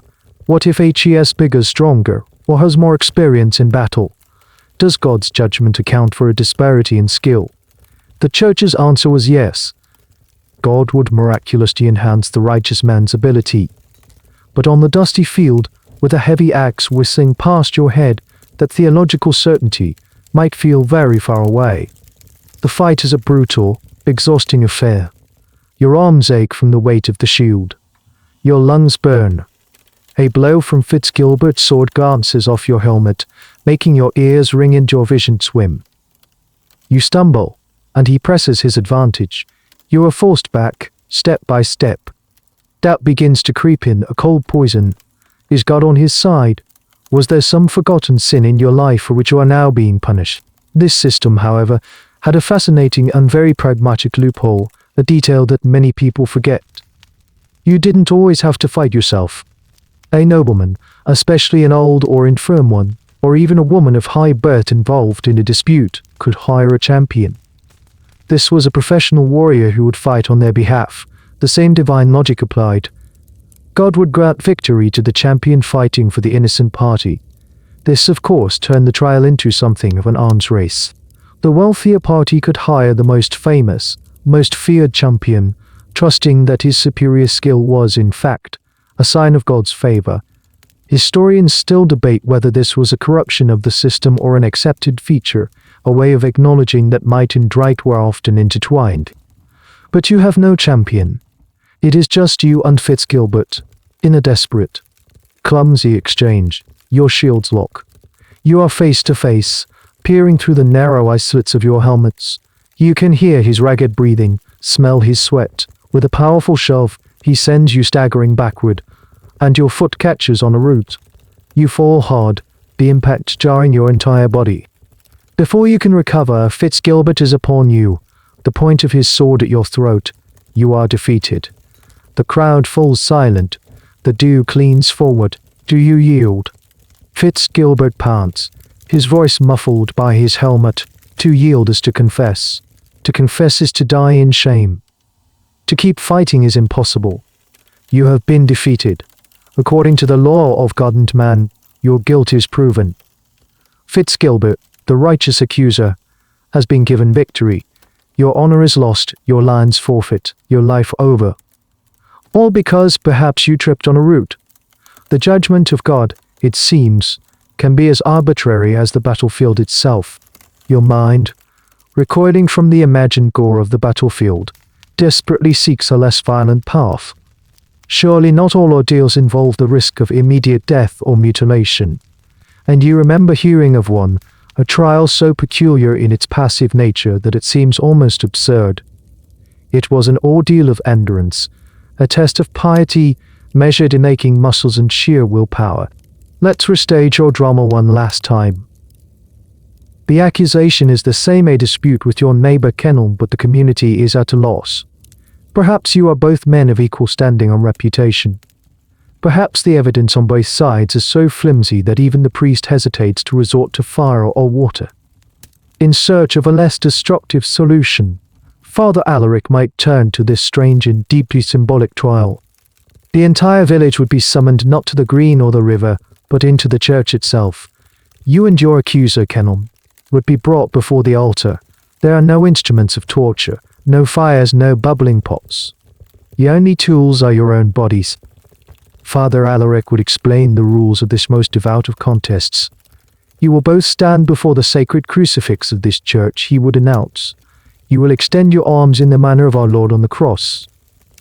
You will stand thus in prayer and contemplation, and the first man to allow his arms to fall from this holy position will be declared the liar by God. For the Lord will not suffer the perjurer to maintain the symbol of his sacrifice. It sounds simple, almost ridiculously so. How hard can it be to hold your arms out? But as you and Kennel take your positions, facing each other on either side of the large, carved crucifix hanging on the wall, a slow dawning dread begins to set in. You raise your arms, straight out to your sides parallel to the floor. For the first few minutes it's easy. You feel a sense of righteous determination. You are innocent, and your conviction will give you strength. You glare at Kennel, who glares back, his own arms held out rigidly, his face a mask of grim resolve. But after 5 minutes, a dull ache begins to flicker in your shoulders. It's a small, distant signal, one you can easily ignore. You focus on your breathing, on your prayers, just as Father Alaric instructed. The church is silent except for the shuffling of feet and the occasional cough from the assembled villagers. They are watching, waiting. After 10 minutes, the ache is no longer distant. It's a steady, insistent throb. The deltoid muscles in your shoulders are starting to burn, a low, deep heat.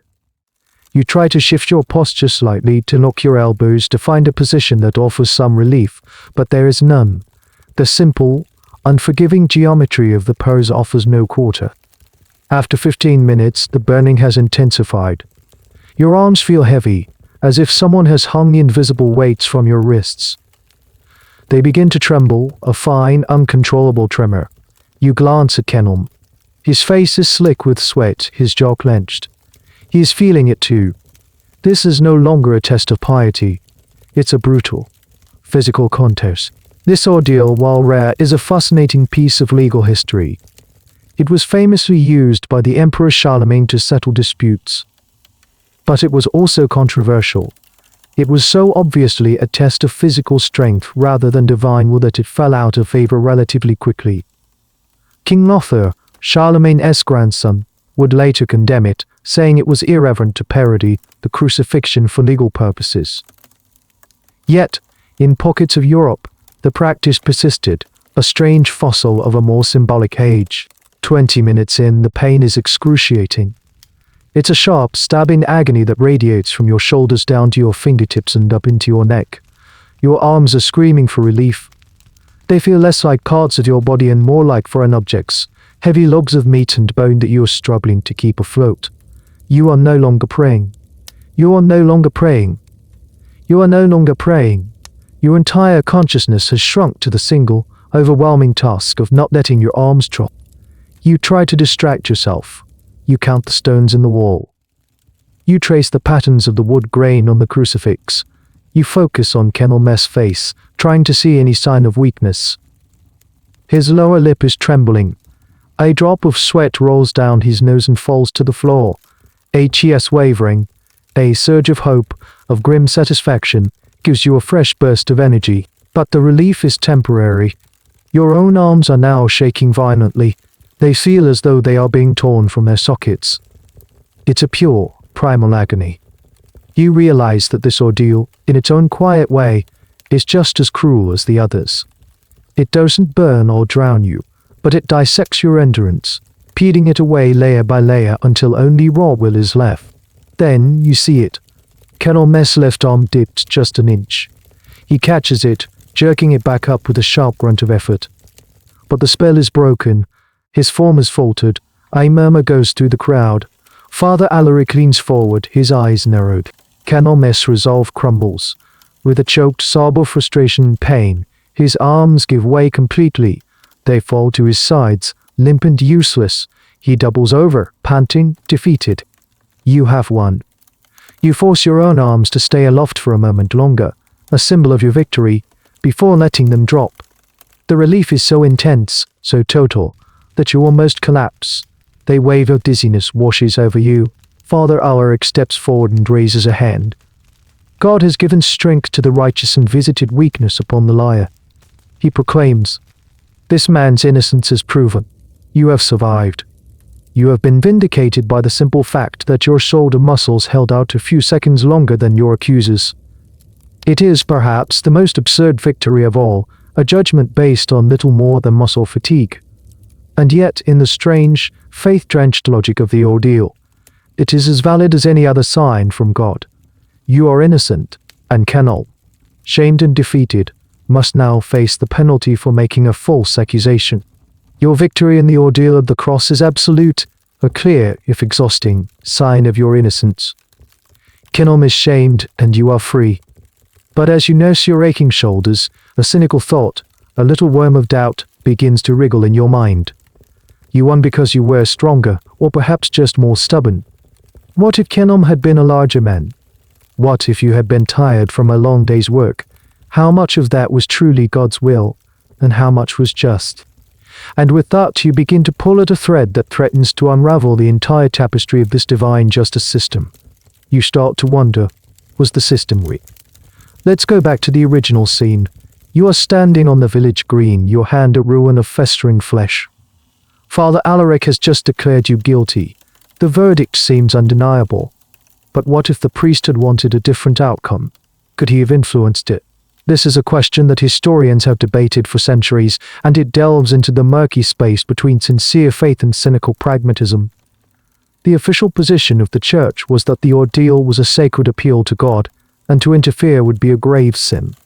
But priests were also human. They were part of the community. They had friends, enemies, prejudices, and perhaps a conscience.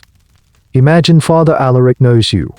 He knows you to be a good man, a hard worker, a devout Christian. He privately believes Kenelm's accusation is born of grief and spite. But the accusation has been made, and the force of tradition demands an ordeal. He cannot simply dismiss the case. So what can he do? Let's look at the ordeal of the hot iron. Could he have manipulated it? It seems difficult. The iron is undeniably hot. The burn is real. But there are subtle possibilities.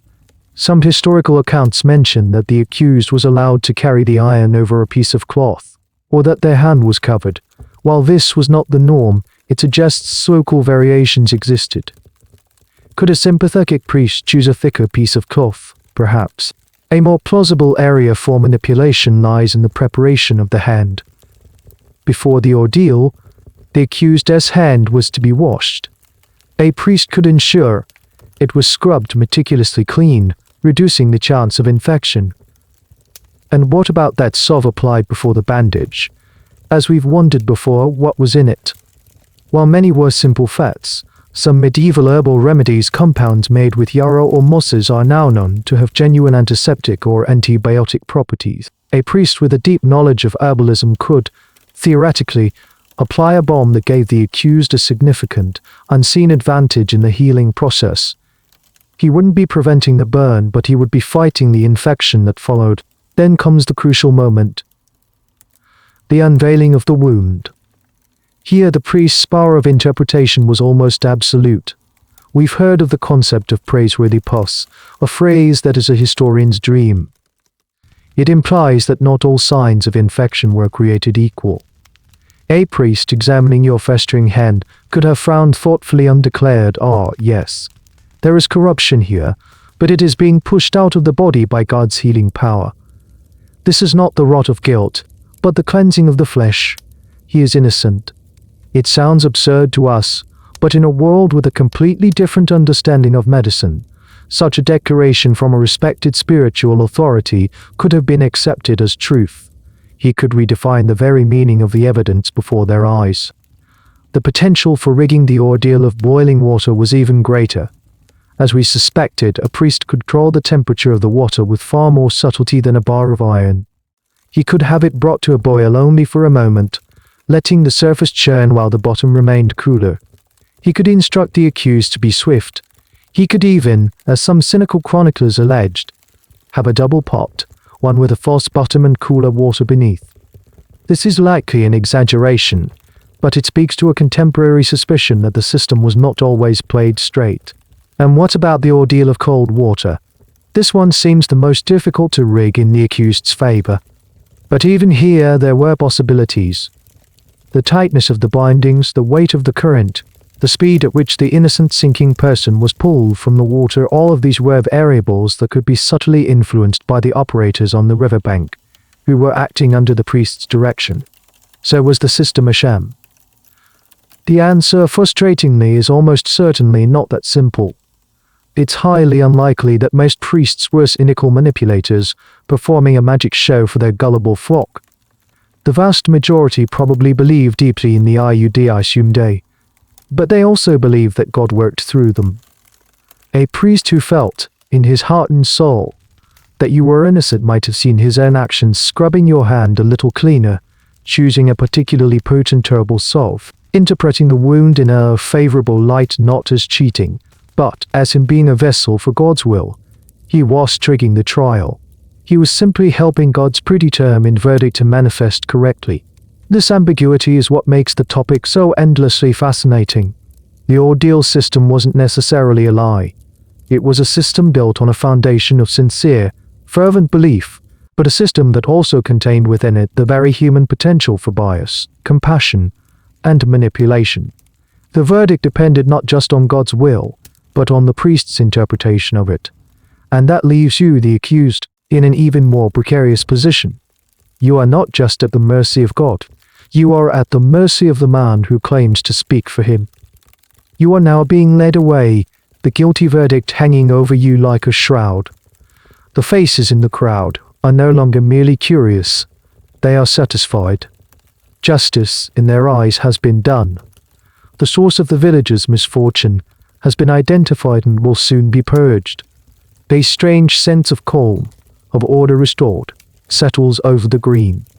And in this moment, you cease to be a person. You are now a symbol, a necessary sacrifice on the altar of social harmony. As you stumble towards the dark confinement that awaits you, you begin to understand the ordeal from a new, terrifying perspective. You have been so focused on your own innocence, on the theological and physical battle for your life. But what if the trial was never really about you at all? What if its true purpose was not to discover your guilt or innocence, but to manage the emotions and fears of the crowd that is now watching you being dragged away? This is the psychological genius of the ordeal as a tool of social control. A medieval village was a fragile ecosystem. People lived cheek by jowl, their lives and livelihoods inextricably intertwined. A single event, a failed harvest, a sick animal, a sudden death could send shockwaves of fear and suspicion through the entire community. These were people who believed the world was a battleground between the forces of God and the devil. When things went wrong, it wasn't just bad luck. It was a sign that the forces of darkness were gaining a foothold. Your neighbor Kennel Mespid dies. He is gripped by grief and fear.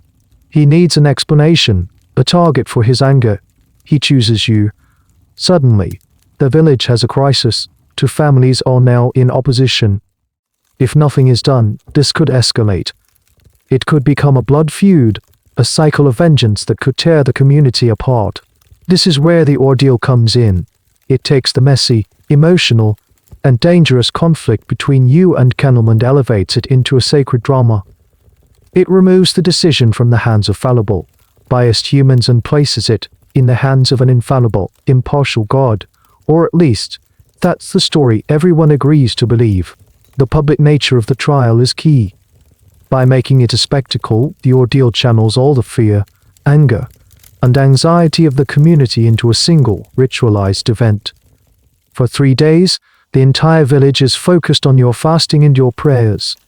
On the day of the trial, they stand together, united in their role as witnesses. They are not just watching a man being tortured. They are participating in a communal act of purification.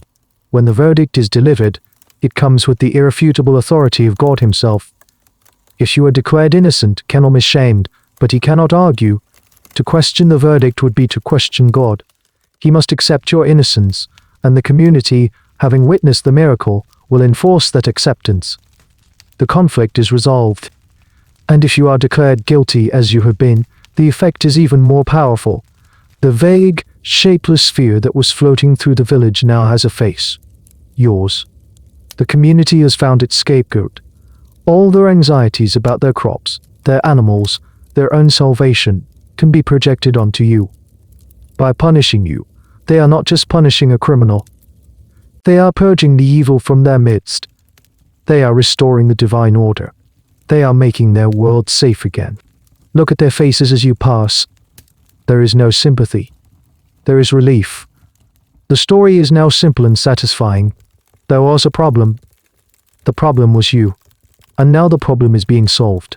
It doesn't matter if you actually cursed the pig. In a way, it's better if you did. It confirms their worldview. It proves that there is evil, but it also proves that their system, their faith, is powerful enough to find it and destroy it. This is a profoundly conservative function. The ordeal reinforces the existing power structures at every turn. It reinforces the authority of the local lord, who gets to carry out the final justice. More importantly, it reinforces the immense power of the church. The priest is the master of ceremonies, the one who interprets the divine will. He is the gatekeeper to God's judgment. The ordeal is a recurring, public demonstration that the path to truth and justice runs directly through the church door. To question the verdict is to commit heresy. There is a strange, almost forgotten detail about some ordeals that underscores this public, psychological function. In some regions, if an accused person chose to confess their guilt at any point before the trial, they were often given a lighter sentence than if they went through with the ordeal and were proven guilty. This seems counterintuitive, but it makes perfect sense if you see the ordeal as a piece of theater. A confession provides the same social closure. The community still gets its villain.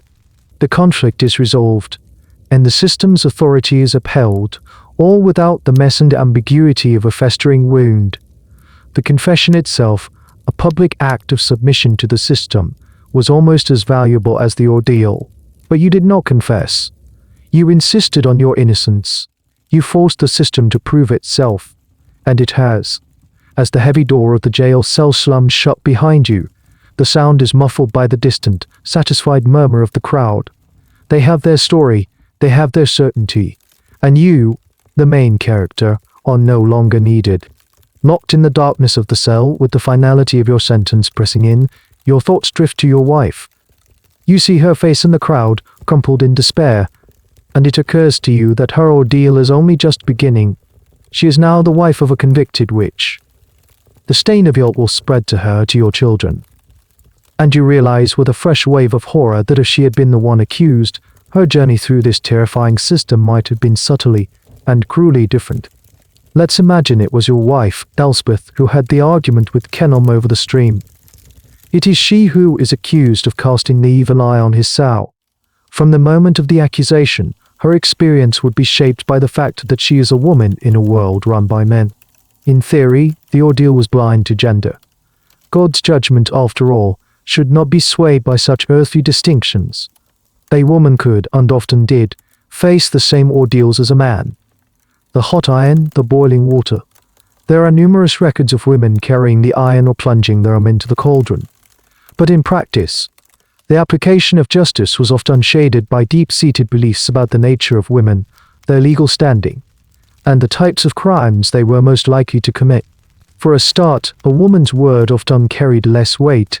In a regular dispute, where a man might clear his name with the help of 12 oath helpers, a woman might need a larger number of compurgators, or she might not have access to that system at all. Her legal identity was often subsumed by her husband's or father's. This meant she was more likely to be pushed towards the ordeal in the first place, as other, less dramatic avenues of justice were closed to her. The ordeal itself could be a unique source of public humiliation. For the ordeal of cold water, which was disproportionately used on women accused of witchcraft, the accused was often stripped down to a simple linen shift. In an age where modesty was paramount, being semi-clothed and bound in front of the entire village was a form of punishment in itself, a deliberate stripping away of dignity before the trial even began. But the most significant difference lay in the types of accusations that were most often leveled against women. While men were accused of theft, violence, and treason, women were far more likely to be accused of crimes that were seen as uniquely feminine and domestic in nature. Scolding, poisoning, and most famously witchcraft. Witchcraft was seen as a perversion of a woman's proper role. A woman was supposed to be a source of life and healing, a tender of the home and hearth. A witch, in their imagination, used this same domestic sphere for dark purposes. She didn't wield a sword. She brewed a potion. She didn't lead a rebellion. She soured the milk or caused a child to fall ill with a fever. These were crimes that happened in private spaces, crimes of whisper and suspicion, making them almost impossible to prove by conventional means. The ordeal, therefore, became the perfect tool for prosecuting them. And this led to a strange and tragic paradox. Women were often the keepers of traditional folk medicine. They knew which herbs could soothe a fever, which poultices could draw out a splinter. This knowledge, passed down through generations, was a vital part of village life. But it was a double-edged sword. The same knowledge that allowed a woman to heal also made her vulnerable to accusations of harming. The line between a healing draught and a malevolent potion was dangerously thin, often depending entirely on the outcome. If the patient recovered, she was a wise woman. If the patient died, she was a witch. There's a little-known and rather bizarre ordeal that seems to have been reserved almost exclusively for women, particularly in cases of suspected infidelity. It was called the ordeal of the bier. If a man was murdered, his body would be laid out on a bier. The accused, often his wife, would be forced to approach the corpse and place her hands upon it. It was believed that if she was the murderer, the wounds of the dead man would spontaneously begin to bleed again, as if the body itself were crying out for justice against its killer. It's a macabre and deeply psychological test, relying on the power of guilt to manifest in a supernatural sign. It's hard to imagine a man being subjected to such a theatrical, emotionally charged trial. So if Elspeth had been the one on trial, she would have faced not only the fire or the water, but also a thick layer of misogynistic suspicion. Her every action would be interpreted through the lens of what a good woman should be. Was she too outspoken, too skilled in herbalism? Did she fail to show proper deference? These could all be counted as strikes against her before the ordeal even began. Her trial would not just be about a dead pig, it would be a judgment on her conformity to the narrow, rigid role assigned to her by society. As you sit in the darkness, you realize the chilling truth. You were judged as an individual who committed a crime. She would have been judged as a woman, with all the baggage and prejudice that entailed. Your guilt was written on your hand. Hers might have been written in the very fact of her birth. The finality of your sentence is a heavy physical thing. But as you sit in the gloom, another thought, a practical and rather insulting one, worms its way into your mind. This whole terrifying process, the priest's time, the blacksmith's labor, the use of the consecrated church seal, the reeve guard duty who pays for all of it. The answer is as cruel as it is absurd. You've stumbled upon one of the most bizarre and often overlooked aspects of the ordeal system. It wasn't free. This divine judgment, this sacred appeal to the Almighty came with a fee schedule. Justice in the Middle Ages was not just a service. It was a revenue stream for the local lord and the church. Let's trace the money trail. From the very beginning, costs were incurred. Oswald the Reeve, who arrested you and stood guard over you for days, didn't do it out of a sense of civic duty alone. He was an officer of the manorial court, and his time was considered a resource of the lord of the manor. That time had a price. The bread and water you were given during your fast, meager as it was not a gift. It was a provision, and its cost would be noted down in a ledger somewhere. Then there's the ordeal itself. The firewood used to heat the iron or boil the cauldron wasn't gathered for free. The iron bar itself was a valuable tool taken from the blacksmith's forge, where it could have been used to make a new plowshare or a set of hinges. The blacksmith's time and skill were also billable. He would expect to be compensated for his role in this judicial theatre.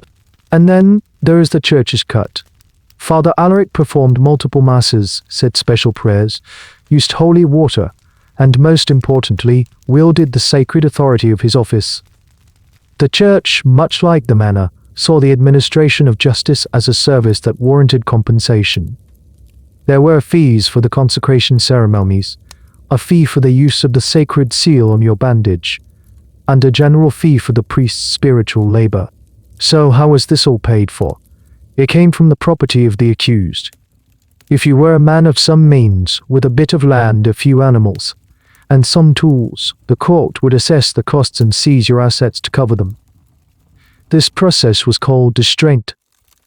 The reeve would simply come to your hut and take your best milking cow, or your ox, or a portion of your barley harvest to settle the bill. And here is the truly savage part of the system. You had to pay whether you were found innocent or guilty. If you were found innocent, congratulations. God has declared you a true and righteous man. Now, here is the bill for the ordeal that nearly killed you. You would return to your life, vindicated but significantly poorer, having had to pay for the privilege of proving your innocence. If you were found guilty as you had been, the financial consequences were even more catastrophic. Not only would your property be seized to cover the court costs, but all of your remaining assets, your land, your home, your worldly goods would be forfeited to the lord of the manor. This was a standard part of the punishment for any serious crime. Your conviction wasn't just a personal tragedy. It was a financial windfall for the local authorities. Your family would be left with nothing, cast out and destitute. This economic reality casts a long, cynical shadow over the entire institution of the ordeal. Historians who take a more economic view of the past argue that we cannot ignore the profit motive. While priests and lords may have genuinely believed in the divine judgment of the ordeal, the fact that it was also a reliable source of income provided a powerful incentive to keep the system going. Every accusation, every trial, was a potential new entry in the manor's accounts book. This created a truly perverse incentive. The system was not designed to discourage accusations. In many ways, it encouraged them. A lord who was short on cash might look more favorably upon flimsy accusations, knowing that any trial, regardless of the outcome, would result in fees and fines flowing into his coffers. It turned justice into a grim form of enterprise. This strange fact is documented in surviving court rolls and manorial accounts from the period. We can see the records of fines paid, of property seized. We can read about a man being fined for a false accusation, and on the next line, see the accused being billed for the ordeal that exonerated him. It is a stark reminder that even in a world governed by faith and superstition, the cold, hard logic of economics was always present, humming quietly in the background. As you sit there in the dark, you are not just a condemned soul. You are a liquidated asset. Your life's work, everything you have struggled to build, is now being itemized and prepared for forfeiture. The ordeal has cost you your hand, your reputation, and your life. And to add a final, bureaucratic insult to your mortal injury, it will also cost you everything you own. The weight of your own grim fate is crushing. But as you retreat into the recesses of your mind, you realize your story is not unique. You are just one anonymous farmer in a long, dark history of similar trials. But were there others, famous cases? Moments when this brutal system was applied to someone whose name wasn't immediately erased from memory? Let's step out of your personal nightmare for a moment and travel back in time. About 100 years before your own ordeal, to the year 991, we find ourselves in the bustling medieval city of Utrecht, In what is now the Netherlands, here, we encounter a case that was so noteworthy it was recorded by a contemporary chronicler, giving us a rare, detailed glimpse into the ordeal in action. The case involves a noble woman named Waldrada. She was a woman of some standing and wealth, but she found herself in a terrible legal bind. After her husband's death, his relatives, eager to get their hands on her considerable inheritance, accused her of infidelity. It was a common and cynical tactic. If they could prove she had been unfaithful, she would lose her right to the property, which would then revert to them. But they had no proof. It was their word against hers. In this pre-forensic world, the dispute was a perfect candidate for a divine judgment. Because of her high social status and the nature of the accusation, a trial by combat was chosen. However, as a woman, Waldrada could not fight for herself. She had to find a champion, a warrior willing to risk his life to defend her honor. This is where the story gets interesting. Waldrada, being a devout and perhaps slightly naive woman, did not seek out the biggest, most battle-hardened mercenary she could find. Instead, she chose a champion who was known for his piety and righteousness, not necessarily his skill with a sword. Her accusers, on the other hand, hired a famously tough and experienced soldier, a man who was a veteran of many fights. On the day of the trial, the scene is much like the one we imagined for the nobility. The field is prepared, the crowd has gathered, the prayers have been said. Waldrada's champion, full of faith, stands opposite the fearsome professional warrior. From a purely logical standpoint, the odds are stacked overwhelmingly against Waldrada. Her champion is likely outmatched in skill, strength, and experience. The combat begins, and, as expected, Waldrada's champion is immediately put on the defensive. The hired warrior presses his attack, his blows raining down on the pious man's shield. The crowd must have thought the fight would be over in minutes. Waldrada, watching from the sidelines, must have been praying with a frantic intensity. But then, something unexpected happens. The chronicler who recorded the event describes it as a clear miracle. At a critical moment, the powerful, experienced warrior makes a simple, clumsy mistake. He stumbles, or perhaps he overextends his swing, leaving himself momentarily off balance. In that split second of opportunity, Waldrada, as devout champion, who had been fighting a desperate defense, sees his opening. He lunges forward and strikes a decisive blow. The hired champion of the accusers falls to the ground, defeated. The crowd is stunned. The judges of the combat declare Waldrada as champion, the victor. By the logic of the ordeal, this means God has proclaimed Waldrada innocent. Her honor is restored, her inheritance is secured, and her accusers are shamed and forced to pay a heavy fine for their false claim. Now, a modern historian looks at this story and sees a number of possibilities. Was it a genuine miracle, a case of divine intervention as the chronicler believed? Or was it a simple accident? The better fighter doesn't always win. They slip. A moment of overconfidence, a lucky blow. These are the random variables of any combat. Perhaps it was just a fluke. Or was there something else at play? Could the hired warrior, perhaps paid off by Waldrada's supporters, have taken a dive? It's a cynical thought, but not an impossible one. Or perhaps the story itself was embellished by the chronicler, a pious man who wanted to create a clear and satisfying narrative of God's justice at work. The truth is impossible to know for sure. But what makes the story of Waldrada of Utrecht so important is that it shows us how people at the time wanted to see the world. They wanted to believe that faith could triumph over brute strength, that a righteous cause could overcome impossible odds. The story became a famous example of the ordeal system working exactly as it was supposed to. It was a powerful piece of propaganda for the IUDISUM day. For Waldrada, the system worked.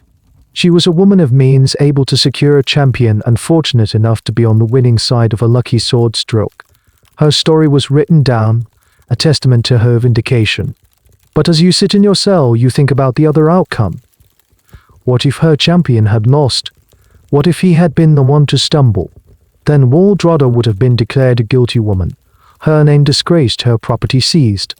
Her story would likely have been forgotten, just another case of a sinner receiving her just deserts. The system, in its own way, was designed to remember its successes and bury its failures. And you, with your festering hand and your guilty verdict, are one of its failures. A story that will not be told, a name that will be erased. The silence that follows your sentence is the sound of history forgetting you. The idea that a noble woman like Waldrada could be subjected to the ordeal is one thing. But surely the system had its limits. Surely a king, a man anointed by God and ruling by divine right, was above such a crude and uncertain form of judgment. A king was the law. How could he be subjected to it? The thought is almost nonsensical. And yet, as you languish in the damp chill of your cell, your mind drifts to the strange and murky edges of history, to the rare and fascinating moments when even the most powerful men were not entirely immune to a form of trial by ordeal.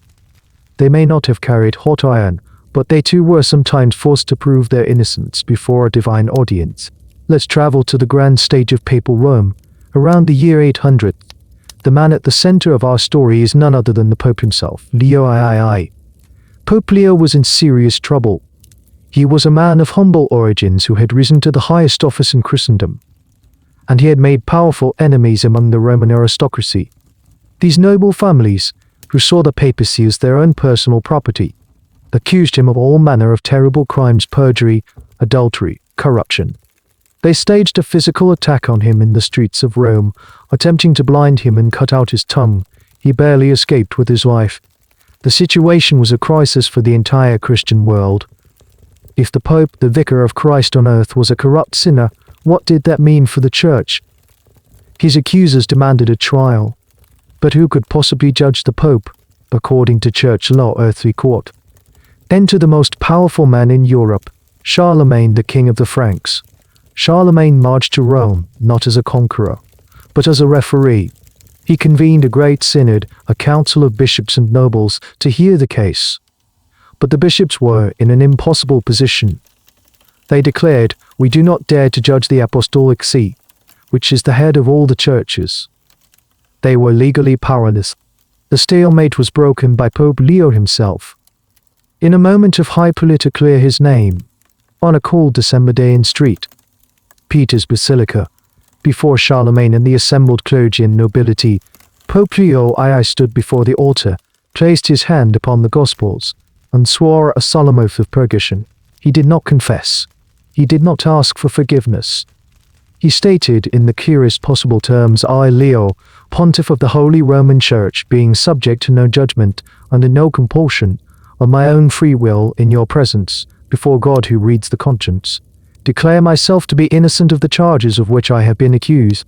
This was, in its essence, a trial by ordeal. But it was an ordeal fit for a pope.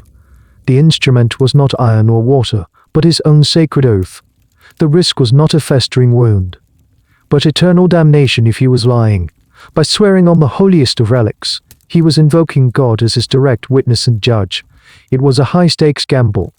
If he were to drop dead on the spot, or be struck by lightning, it would have been seen as a clear sign of his guilt.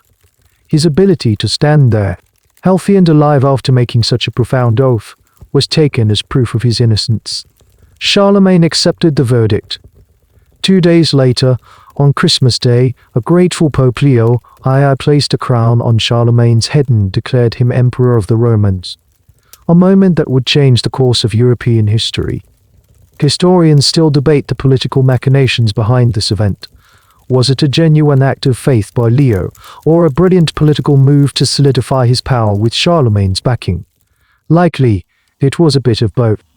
This wasn't an isolated incident. There are other, stranger tales of kings submitting to forms of divine judgment. A story from the early Frankish kingdom tells of a king who had to resolve a property dispute between two parties. Unable to decide, he had both claimants stand in a river, holding their hands up to heaven. The claimant whose hands began to tremble and grow cold first was deemed to be in the wrong. The king wasn't undergoing the ordeal himself, but he was using its logic to outsource a difficult ruling. These cases are rare, but they are incredibly revealing. They show that the core idea of the Iudicum was so powerful, so deeply embedded in the medieval mindset, that almost no one was entirely beyond its reach. Power and wealth could certainly get you a different type of ordeal, an oath instead of an iron bar, a champion instead of your own sword down, but the fundamental principle remained. When earthly justice failed, or when a crisis was so great that no human authority could solve it, the only recourse was to appeal to the highest court of all. For you, this is a cold comfort. The Pope got to swear an oath. You got a charred hand in the death sentence. The chasm between your ordeal and his is a stark reminder of the brutal inequality of your world. The judgment of God may be universal, but the path to receiving it, it seems, is paved very differently for the poor than for the powerful. The story of a pope submitting to a trial, even a symbolic one, is a distant and grandiose tale. It does nothing to change the cold reality of your own situation. You are doomed. The system has spoken. But as you sink into the depths of despair, you can almost feel a subtle shift in the world outside your cell. It's not a change you can see or hear, but a slow, creeping intellectual unease. You, in your miserable cell, are living at the very end of an era. The age of the ordeal is beginning to die. The change isn't happening on the village green or in the minds of farmers like Kennel. It's happening in the great intellectual centers of Europe, in the bustling new universities of Paris and Bologna, and in the halls of power in Rome itself. For centuries, the ordeal had been an accepted, if brutal, part of life. But now powerful voices within the church itself are beginning to have a crisis of faith, not in God, but in the very idea that God could be summoned to perform legal miracles on demand. A new generation of theologians and lawyers is emerging. These are men who have been trained in the rediscovered principles of Roman law and Aristotelian logic. They are thinkers who value reason, evidence, and intellectual consistency. And when they look at the trial by ordeal, they are horrified by what they see. A leading voice in this movement is a man you've heard of before, Peter the Chanter, a highly respected theologian at the University of Paris in the late 12th century. He and his students launch a full-throated intellectual assault on the ordeal. Their arguments are sharpened, to a modern mind, perfectly logical. First, they argue that the ordeal is a form of tempting God. To force a person to carry a hot iron and then expect God to intervene is, they say, like throwing yourself from a cliff and expecting God to send angels to catch you. It's an act of profound arrogance, a demand for a miracle rather than a humble prayer. The Bible, they point out, expressly forbids putting the Lord to the test.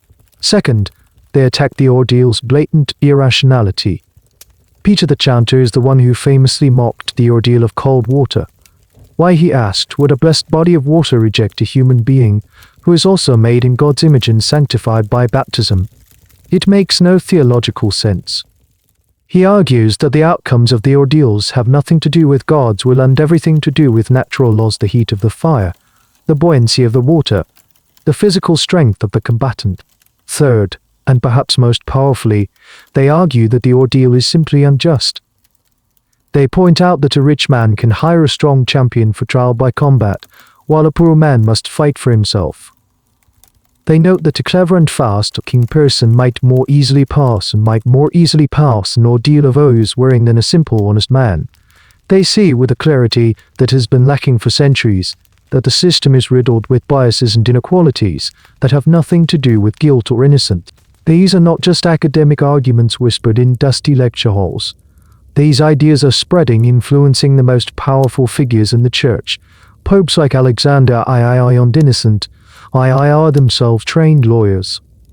They are men who want to create a more rational, centralized, and predictable system of justice for Christendom. They see the ordeal as a chaotic, superstitious relic of a darker age, a practice that gives far too much power to local priests and lords and relies on what they are starting to see as pagan magic rather than Christian law. The opposition is fierce. For centuries, local churches and lords have relied on the ordeal. It's a tradition, a source of authority, and, as we've seen, a source of income. They resist the new thinking coming from Rome. They defend the ordeal as a sacred and time-honored custom, a direct line to God that these fancy new theologians are trying to sever. But the tide is turning. The intellectual momentum is with the reformers. The very foundations of the ordeal are cracking. The absolute, unshakable faith that held the system together for so long is beginning to erode, at least among the educated elite. As you sit in your cell, you are caught in the crosscurrents of this great historical shift. You are a victim of the old way of thinking. Your fate was sealed by a system that the most powerful men in Rome are already starting to condemn as blasphemous and absurd. For the farmers and villagers outside, the ordeal is still a raw and real expression of divine power. But in the corridors of the Vatican, it is becoming a source of embarrassment, a messy and irrational stain on the fabric of a church that wants to see itself as the guardian of law and reason. The crisis of faith is not in your heart, but in the heart of the institution that condemned you. And that knowledge, while it cannot save you, is a small bit of vindication. Your suffering is the final, brutal spasm of a dying system. The intellectual tide turning in Rome is a slow, majestic process. It offers no hope for your immediate survival. But that tide is about to crest and break, and the wave it creates will wash away the entire system that has condemned you. We are now going to witness the single most important event in the history of the ordeal, a moment that will effectively sign its death warrant across the whole of Christendom. Let's travel forward just a little in time, to the year 1215. The location is not a muddy village green, but the magnificent Later and Palace in Rome. The man in charge is Pope Innocent II, one of the most powerful, intelligent, and ambitious popes in history. He has convened a massive ecumenical council, a meeting of all the most important church leaders from across Europe. It is called the Fourth Lateran Council, and it will be a landmark event, a moment of profound reform and centralization for the Catholic Church. Imagine the scene. Hundreds of archbishops, bishops, abbots, and envoys from kings and emperors are gathered in a great hall. The air is thick with the scent of incense and the murmur of a dozen languages. They are here to debate and legislate on every aspect of Christian life, from the nature of the sacraments to the proper conduct for monks. And buried among the 71 canons, the new laws they will pass, is a single short and seemingly technical decree. Canon 18 does not, on the face of it, seem all that revolutionary.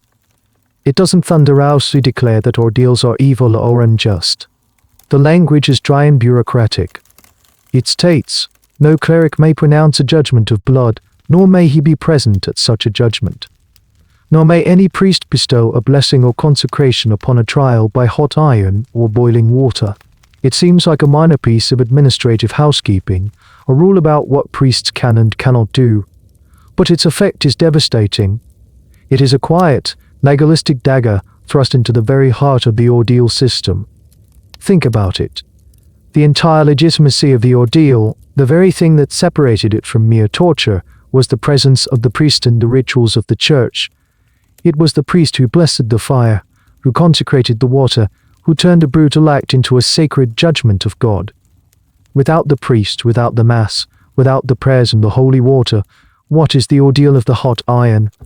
It's just a man being burned with a hot piece of metal. It's just a person being tied up and thrown in a river. By forbidding priests from participating, Pope Innocent II and the council stripped the ordeal of its religious authority. They unplugged it from its power source. They didn't make the ordeal illegal for secular lords to practice. The Pope didn't have the direct authority to do that, but he cut the church out of the process entirely. He took God out of the equation. The news of this decision would have spread slowly across Europe, carried by the bishops and abbots returning to their home dioceses. For a priest like Father Alaric, in your village, you would receive a letter from his bishop, informing him of the new canon. From this day forward, he is forbidden, on pain of excommunication, from ever again presiding over an ordeal. Imagine Canon coming to him a week later, accusing another neighbor of some crime. Father, he might say, we need an ordeal to find the truth. And Father Alaric would have to shake his head. I cannot, he would say. The Holy Father in Rome has forbidden it. It is no longer the way of the Church. This created an immediate and profound crisis for local justice systems across Europe. For centuries, the ordeal had been their go-to method for solving impossible cases. Now, suddenly, it was gone. The divine detective had been fired. Secular lords and local courts were left with a gaping hole in their legal toolkit. They could still burn people with iron bars if they wanted to, but they could no longer claim they were doing it in God's name. It was now just torture, and it lacked the moral and legal authority that the ordeal once provided. The prohibition was not universally popular. Some local areas clung to the old ways for a time. But without the backing of the church, the practice withered. The great age of the trial by ordeal, which had dominated European justice for half a millennium, was brought to a close not by a peasant revolt or a philosophical revolution, but by a quiet, top-down administrative decree. This single act, this seemingly small change in church law, had massive, unforeseen consequences. It forced the legal systems of Europe to evolve. If God was no longer going to provide the answer, then human beings would have to find it themselves. The banning of the ordeal directly spurred the development of new methods of investigation and proof, methods that would rely not on miracles, but on testimony evidence, and the judgment of one's peers. As you sit in your cell, you are a man out of time. You are a victim of a system that was declared obsolete in a council hall hundreds of miles away, perhaps even while your own hand was festering. The ink on Canon 18 was barely dry, but it was too late to save you. You are one of the last ghosts of a dead legal world. The door of your cell never opens. The world moves on, the decree from Rome slowly trickling down into the consciousness of the villages. But you are a relic of the old system, and your fate is sealed. In the world outside your prison, however, the gears of justice, now stripped of their divine component, have begun to grind in a new and unfamiliar way. The abolition of the ordeal has created a vacuum, and into that vacuum, a new idea is being born, conceived out of pure necessity. It is the ancestor of the system we know today, the jury. Let's return to our village a few years after your own tragic ordeal. Another crime has been committed. Let's say Godwin, the farmer's small store of grain, has been stolen from his shed. He has a suspect, a young, manlish man named Thomas, who was seen lingering near the shed the night before. Godwin, full of righteous anger, holds Thomas before the reeve. In the old days, the path would have been clear. If Thomas couldn't find enough oath helpers, he would have been sent to the ordeal. But now that option is gone. Father Eric, bound by the Pope's decree, refuses to have anything to do with it. The reeve, Oswald, is at a loss. He can't just execute Thomas based on Godwin's accusation. But he can't just let him go either. The community demands a resolution. So the lord of the manor or his reeve resorts to a new, experimental method, one that had been used in some forms before, but was now about to become much more important. He summons a group of men from the village, not as oath helpers to swear to Thomas' character, but as something new. He summons 12 free and lawful men of the community. Imagine the scene. These 12 men, your former neighbors, perhaps are gathered in the church hall on the green. They are not here to watch a miracle. They are here to do a job. They are put under oath, not to tell the truth themselves, but to speak the truth of the matter based on what they know. The very word, verdict, comes from the Latin verdictum, meaning to speak truly. The reeve presents the case. Godwin's grain was stolen, he says. Thomas was seen nearby. What is the truth of this? What happens next is at first a messy and informal process. This is not a courtroom drama with lawyers and cross-examinations. The 12 men are not a passive jury listening to evidence presented by others. They are expected to be investigators themselves. They are chosen precisely because they are local. They are supposed to know things. One of the men, a farmer named Alfred, speaks up. I know Thomas, he says. He's a lazy boy, but I've never known him to be a thief. Another, a woodcutter named Hugh, adds, I saw Thomas that night as well, but he was on the other side of the village, by the old mill. He was with his sister. A third man, the baker, chimes in. And I heard that Godwin had a dispute with a merchant from the next town over. The merchant claimed Godwin sold him moldy flour. Suddenly, a different picture begins to emerge.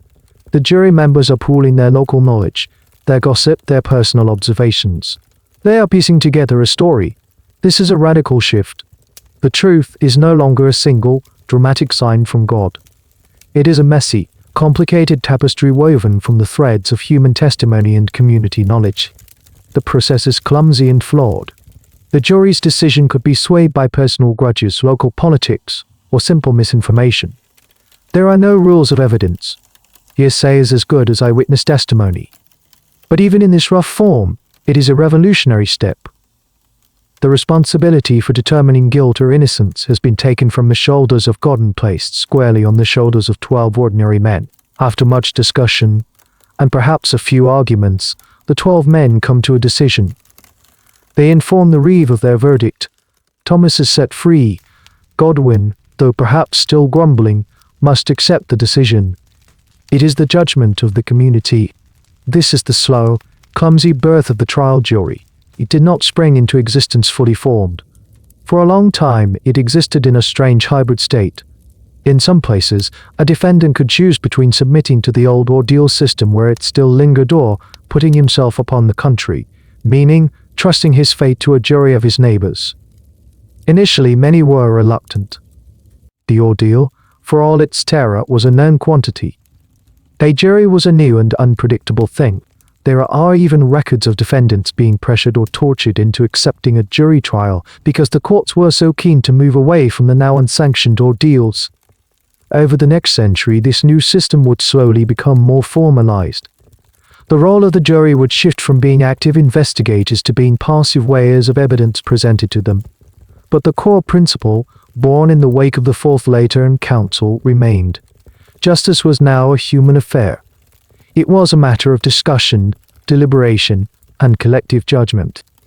The death of the ordeal, the very system that condemned you, gave birth to one of the most fundamental pillars of modern law. It was a painful and bloody birth, and you were one of its unheralded casualties. The 12 men who just freed Thomas are standing on ground that was consecrated by your own suffering. They are the future, a future you will never see. The rise of the jury system marks a monumental change, a slow pivot from a world of divine certainty to one of human reason. But this shift is not just about legal procedure. It represents a profound transformation in how people think about truth, evidence, and responsibility. The entire burden of proof, which for centuries had been placed on the supernatural, is now being carefully, awkwardly, lowered onto the fragile shoulders of mankind. In the world of the ordeal, the world that condemned you, the logic of proof was inverted. You were not presumed innocent until proven guilty. You were presumed nothing. You were a question mark. The accusation itself was enough to subject you to the trial. The burden was on you to prove your innocence, and the only acceptable proof was a miracle. You had to demonstrate, through the endurance of your own flesh, that God was on your side. In essence, you were guilty until proven divine. This placed an impossible weight on the accused. You had no tools to fight back other than your own body and your own faith. You couldn't challenge the evidence because there was no evidence, only an accusation. You couldn't question the procedure because the procedure was a holy sacrament. The system was designed to be unchallengeable. Now imagine the world a generation or two after your time. The jury system is becoming more established. Let's revisit the case of Thomas, the young man accused of stealing Godwin's grain.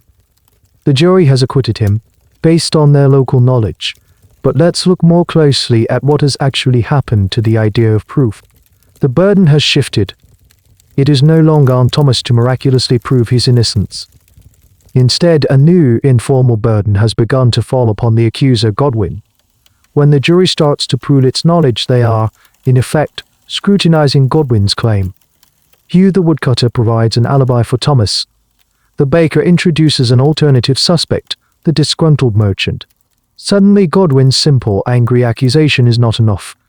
It is being tested against the lived experience of the community. His proof that he saw Thomas lingering nearby is found to be weak and unconvincing when weighed against other testimonies. This is the seed of a revolutionary concept. The prosecution must make a case.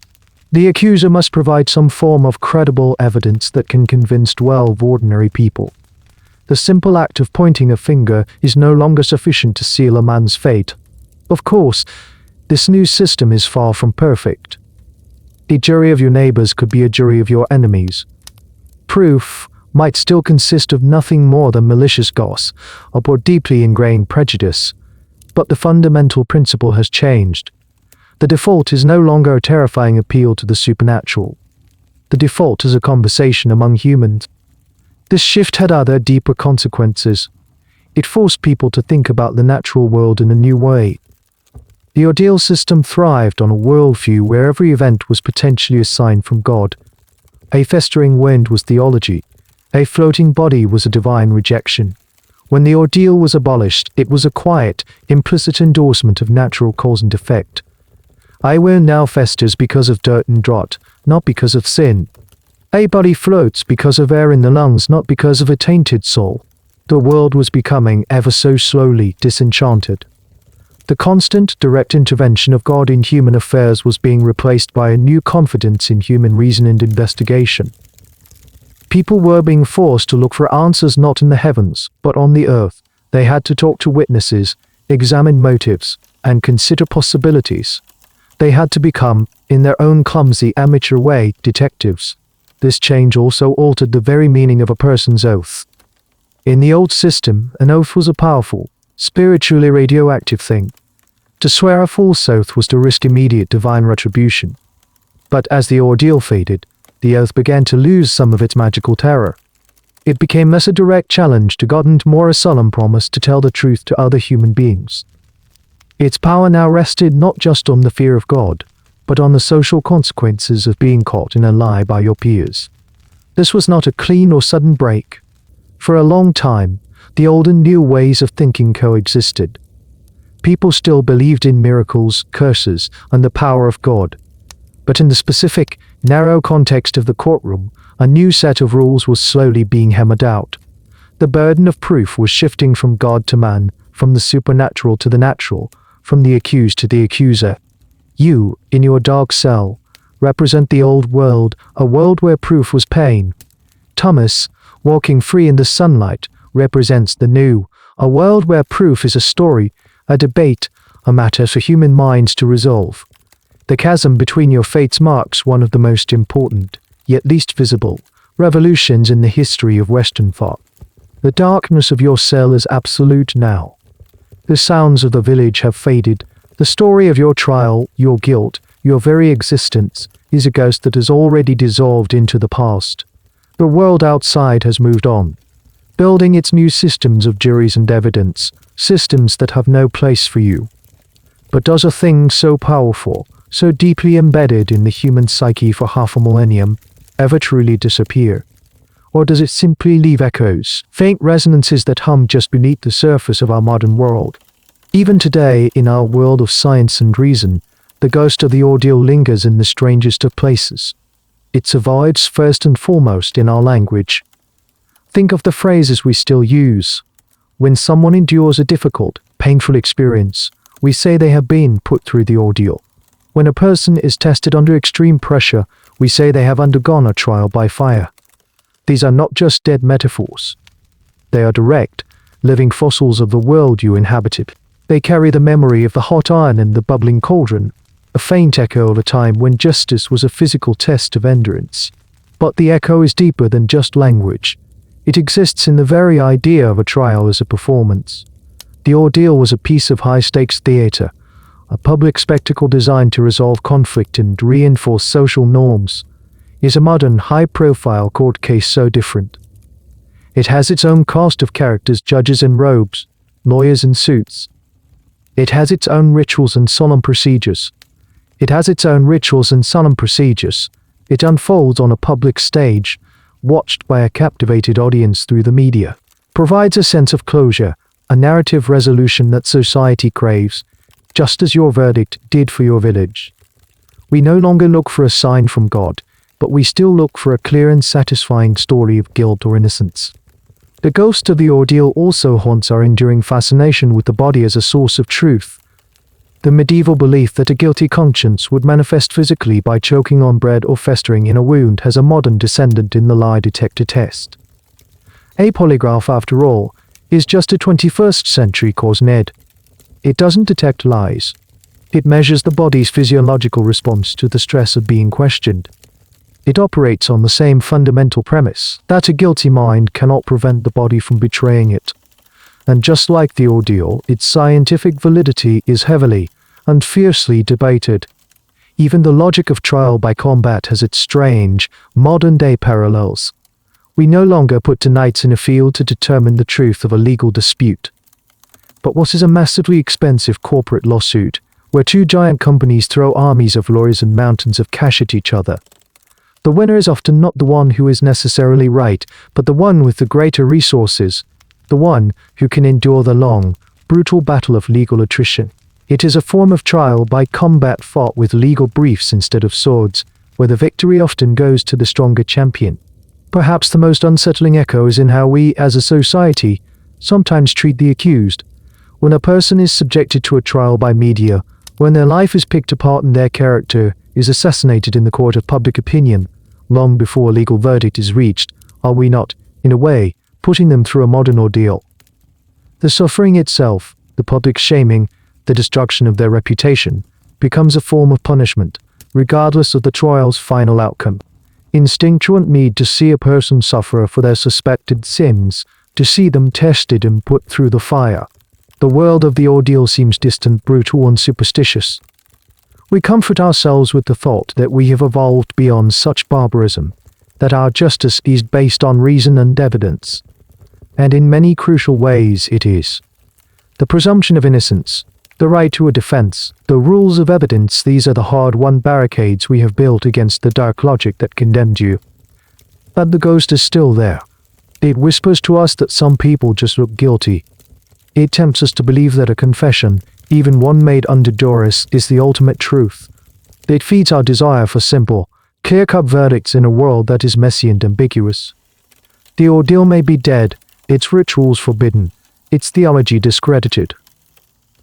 But the human impulses that gave it life, the fear of chaos, the need for certainty, the desire for a satisfying narrative, thrilling spectacle of judgment are still very much with us. You are a memory from a world we think we have left behind. But sometimes, if we listen closely in the quiet of the night, we can still hear the hiss of the hot iron. And so the story of the ordeal, a story of fire and water, of faith and fear, now comes to its end. The echoes of the chanting fade. The heat of the iron cools. The ripples on the water grow still. The frantic energy of the trial gives way to a deep and profound quiet. A quiet that now fills this room, and fills this moment. You can let the details of the story drift away now like smoke from a long extinguished fire. Let the names and the places and the arguments dissolve. They have done their work. All that is left is the feeling. The feeling of stillness after a long journey. You can feel your own body, safe and comfortable, a stark and gentle contrast to the trials we have just witnessed. Feel the soft weight of your blanket, a shield not of faith, but of simple, honest comfort. Notice the gentle rhythm of your own breath. A quiet miracle in itself, unjudged and unquestioned. Your mind, which has walked so far into the past, can now come to rest.